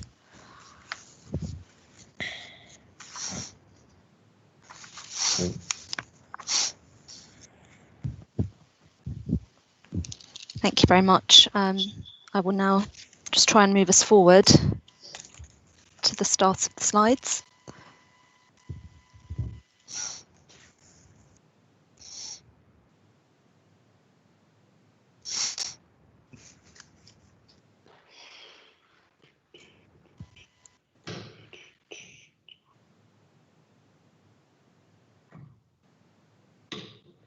Okay. So this application concerns proposals for the construction of a rear infill extension at lower ground floor level and the replacement of a rear basement light well with a roof light. The application relates to an end of terrace property on the southern side of McGregor Road. The property backs onto the rear of properties on Lancaster Road to the south and All Saints Road to the west, and the property is located within the Colville Conservation Area. As you can see here from these photographs, the property has already been altered at the rear. The photo on the left shows the existing rear basement light well, which is enclosed by black painted metal railings, and an existing void where which is adjacent to the outrigger, just behind the tables and chairs in the photograph. The photo on the right shows the upper levels of the rear of the property from ground floor level and above. So turning to the proposals, the single-storey infill extension would be constructed in materials to match existing. So that would be brickwork with black painted metal doors to match the outrigger.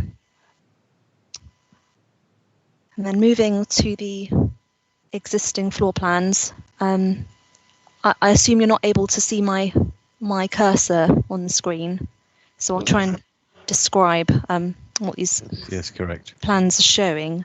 There is an existing rear basement light well beyond the outrigger, enclosed by black metal railings. You would have seen it in the photograph, and it's shown there in the central image at ground floor level.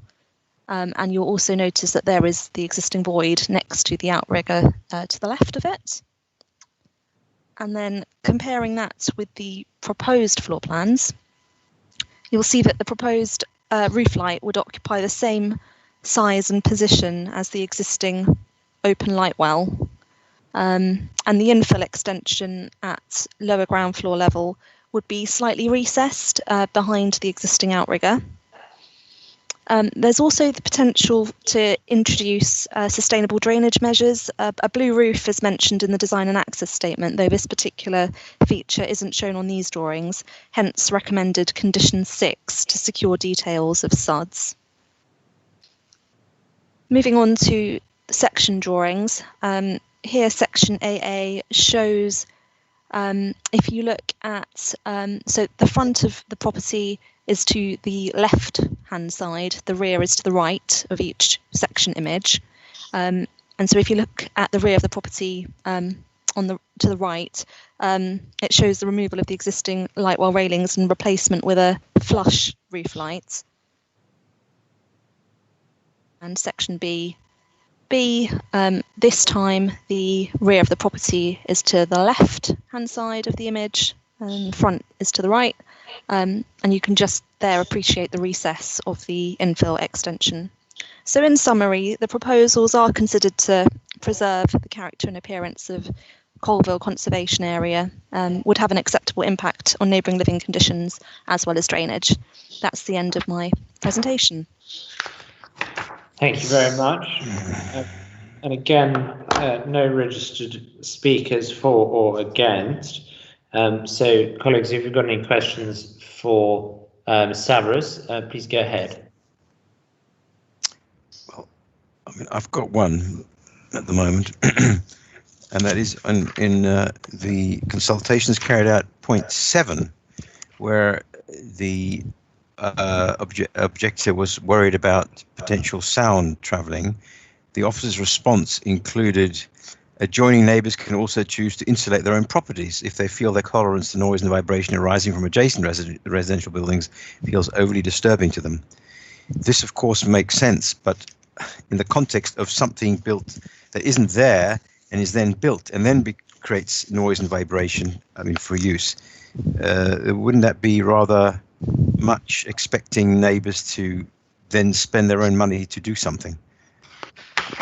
Councillor, I appreciate the point that you are making here. I think in response to that, I'd say that the construction of any extension would be built to certain regulations under, for example, the building regulations, and it would be obviously in the interest of the property owner themselves to make sure that their extension is not going to transmit or allow the transmission of noise from a neighbouring occupier.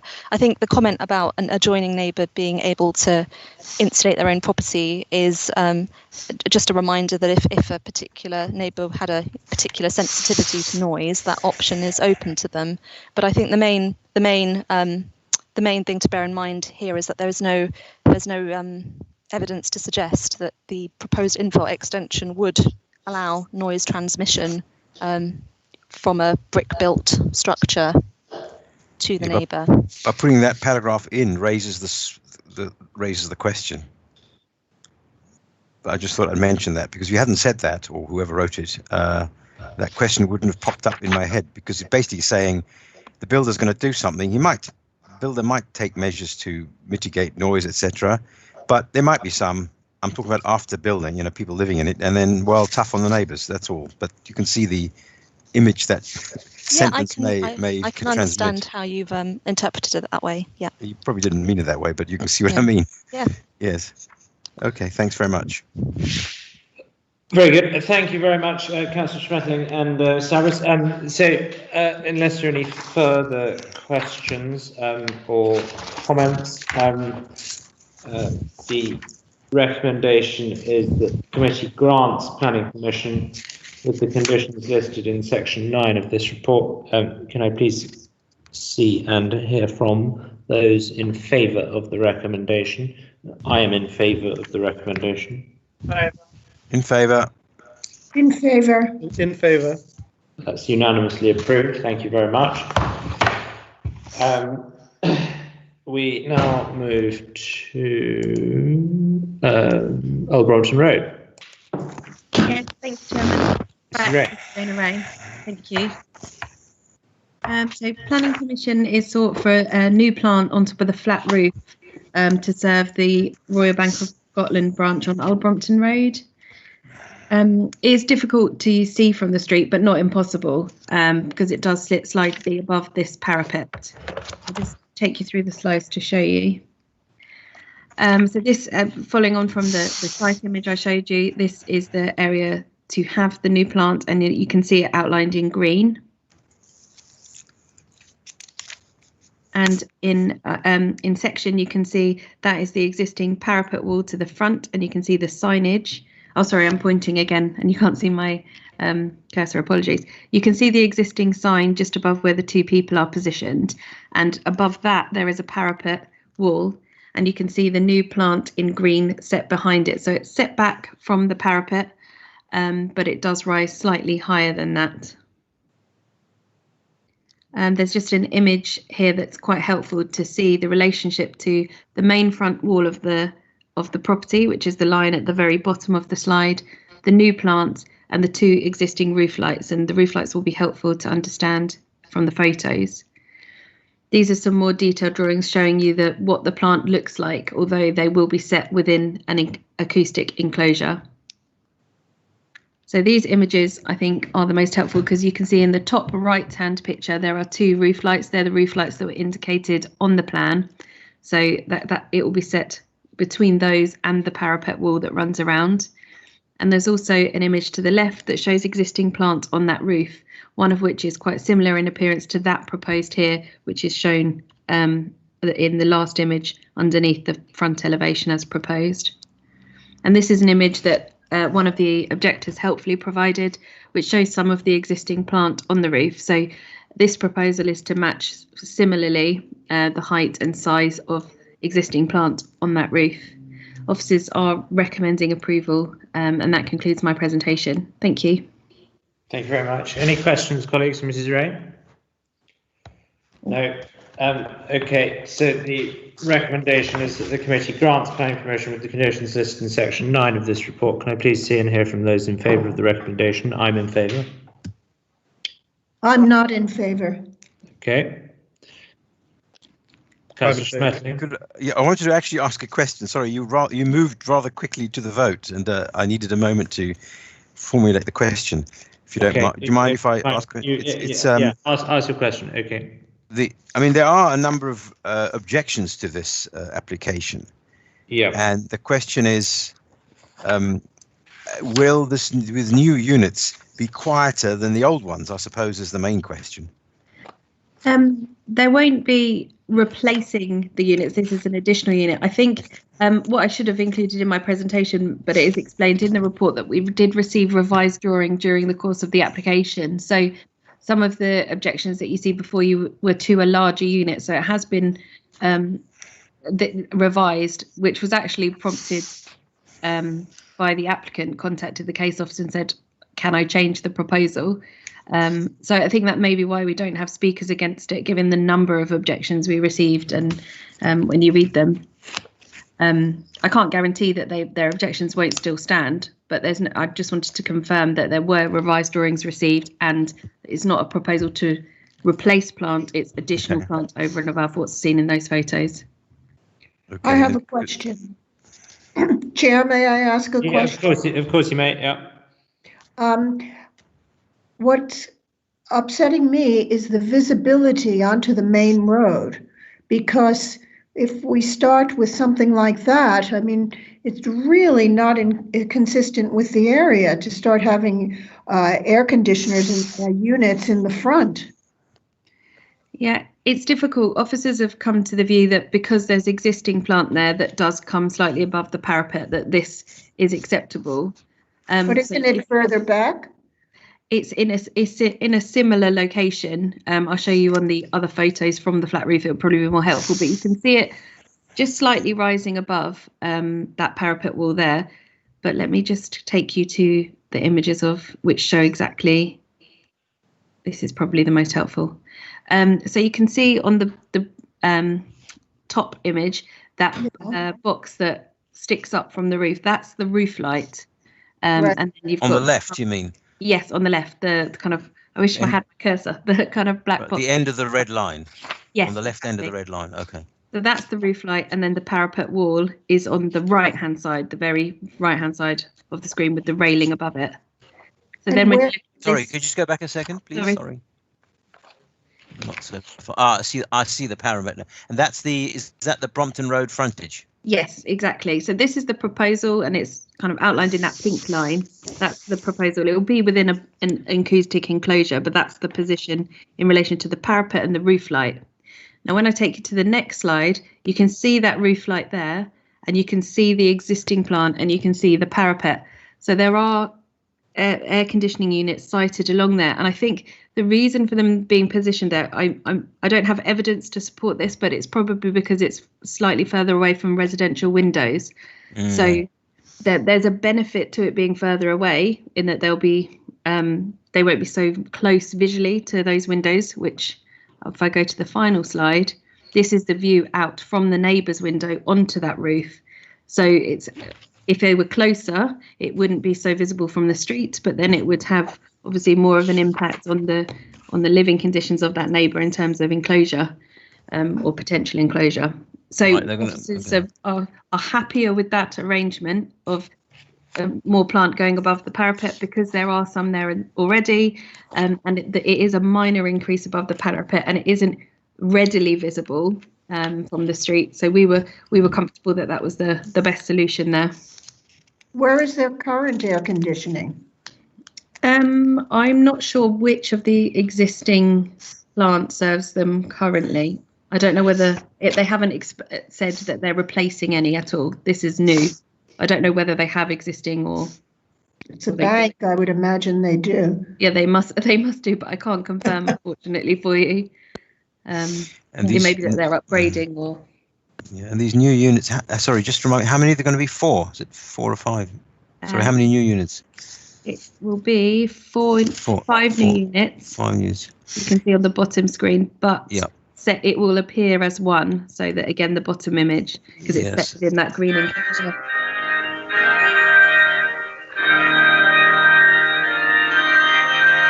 Is that the end of the time we can use Teams?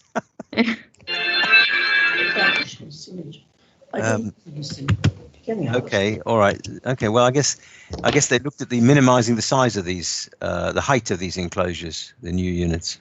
Yeah, I think it's at the minimum. So it is just as explained in the report. It is higher than the parapet, but to okay, we can through you, Chairman. Okay, thank you very much. Okay, well, I probably jumped a little too soon into the vote last time, but if there are any further questions, ask them now. Otherwise, we will go back and vote on the recommendation again.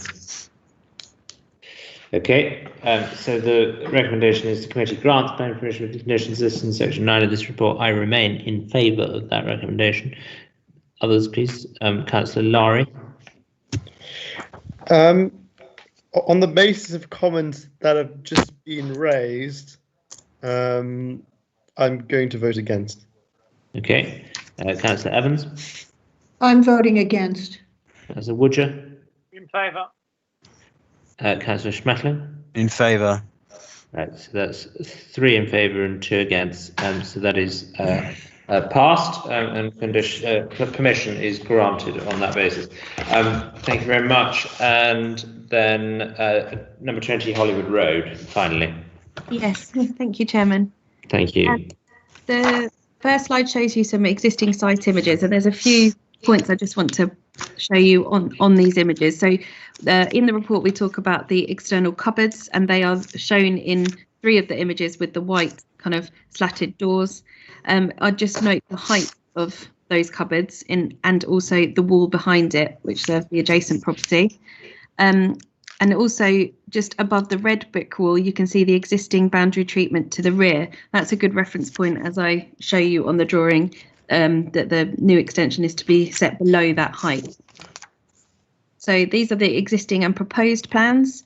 You can see the new extension is proposed at the kind of top of the slide in that location, basically building on half the existing terrace. Is it possible to enlarge? Sorry to interrupt. Especially that one. Can you somehow zoom in a little bit? I don't know if I can. Okay, not to worry. Apologies. It's okay. If you see that thick line with the door coming out of it, that's the kind of halfway point, and it's serving a second bedroom. Okay. Yeah. And then in elevation form, you can see that it's set below that the line of the existing cupboards. So if you look on the existing on the left-hand side, it's got almost a roof with a slight flick as it goes up, and a pipe coming from it. That it will be set below that existing height, apart from the roof light, which we can see lines up to it. And the air conditioning unit referred to is set between the balcony and the side wall that is obviously deeper than the application property. And then existing and proposed on the other side. So this is as you're looking at those cupboards with the slatted doors. That's the image on the left. That's that view that way. And it will be replaced by a new extension set lower than the boundary treatment to the rear with the new door. The air conditioning unit referred to in the report, you can see at first floor level, we've got a balcony that is being reduced inside. So they're losing the kind of platform that they can stand out on at the moment, and it's being pulled back. And the air conditioning unit is being set between that balcony and the flank wall of the neighbour. And that concludes my presentation. Thank you.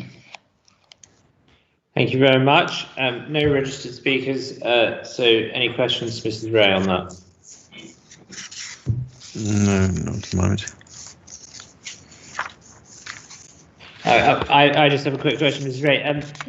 Am I right to understand that the entire proposed extension will be effectively invisible to neighbours? It will be very difficult to see anything other than the roof, yes. And even that, I'm not sure which viewpoint you would get from it. And that's because of the existing boundary treatment to the back, that trellis we showed you. I'll go quickly back to the slide. And also the side flank wall. So within that context, it would be so difficult to see, I think. I can't confirm impossible because there may be sort of oblique or long distance views and they would see the roof of it, but very difficult to perceive the design and the treatment. Okay, because it slightly troubles me that if you flip forward 2 slides, if you wouldn't mind. Of course. Yeah, the bedroom 2, as it's labelled, the new roof sort of underflies the Juliet balcony of the floor above, and it just looks rather odd to my eye that there's a sort of effectively a lean-to against the side wall with a pitched roof underflying a Juliet balcony, but. Who am I to criticise that? If it's not going to be visible to many neighbours, I think it's probably acceptable. But I'll defer to my colleagues. They may have questions or views. Well, may I just raise a point? You may. It's thank you. In fact, the majority of objections were actually on noise. And I mean, are we satisfied? And one of them at least highlights the fact that there was that the noise report is flawed, to use the word of the objector. Yeah. So I don't know, how satisfied are you, as officers, that the dealing with it is satisfactory? Yeah, we are satisfied. I mean, the noise report is comprehensive and has been reviewed by the environmental health team, but we also, in any event, have the two conditions 3 and 4, which is noise from servicing plant and anti-vibration mounts to be used. So if that air conditioning unit, once constructed, is audible from any neighbouring window, we would have the power to ask them to turn it off. And yes, okay, yeah. And the minus 10 dBA of ambient, that means, so let's say at 2 a.m., you take a measurement at 2 a.m. without the unit on, whatever noise level there is, you then switch the unit on, and it has to be 10 dBA below that level. Yes, absolutely. So, okay, well, that's quite important. I think comfort should be a comfort for the residents. Yes, absolutely. And if they contact our enforcement team as a result of this, we have perfect grounds to enforce that. Okay, and what does that mean? I mean, I'm fundamentally familiar with this condition, but what does it mean when the source is tonal? It shall not exceed a level of 15 dBA below. What does that mean by tonal? In condition 3. I think Mr. Taylor would have a great answer to this because I'm not 100% sure, I have to admit. I think I don't want to guess if Mr. Taylor has an actual scientific answer for you. I think you've placed me on the spot there. Well, not right. I don't think I do have the scientific answer. I'd have to ask our environmental health colleagues. Okay. I mean, my understanding of tonal is where the noise isn't constant in terms of its tone. Okay. So if you imagine a malfunctioning air conditioning unit or something, then it won't be a straight noise. It'll be a sort of up and downy noise. But understood. No, understood. I can't really explain it in technical terms, I'm afraid. No, but that sounds reasonable. That there are pure tones, so you can tell what key it is. So you can say if it's a B flat or an A. I think that's literally what it means. Yeah, no, I can imagine. Something along those lines. Yes. If it fluctuates, it's more disturbing than a constant buzz, for example. So yes. I agree. Actually, That's a very likely. That's the best way to put it. Yeah. Yes, it sounds like a good explanation to me, anyway. Yeah, and to me. Okay, fine. Thank you very much, Chair. I mean, I have no more questions. Thank you very much, Councillor Schmetterling. That's very helpful. Colleagues, last opportunity to ask any further questions or make any further comments. Otherwise, we will put this to the vote. Fine. The recommendation is to grant planning permission of conditions listed in section 9 of this report. I'm pleased to see and hear from those in favour of the recommendation, and I am in favour of the recommendation. In favour. In favour. Favour. In favour. That's unanimously approved. So thank you all very much. Thank you, officers. Thank you, governance team. Thank you, legal team. And thank you, any members of the public who've got this far. And good night. Good night. Thanks.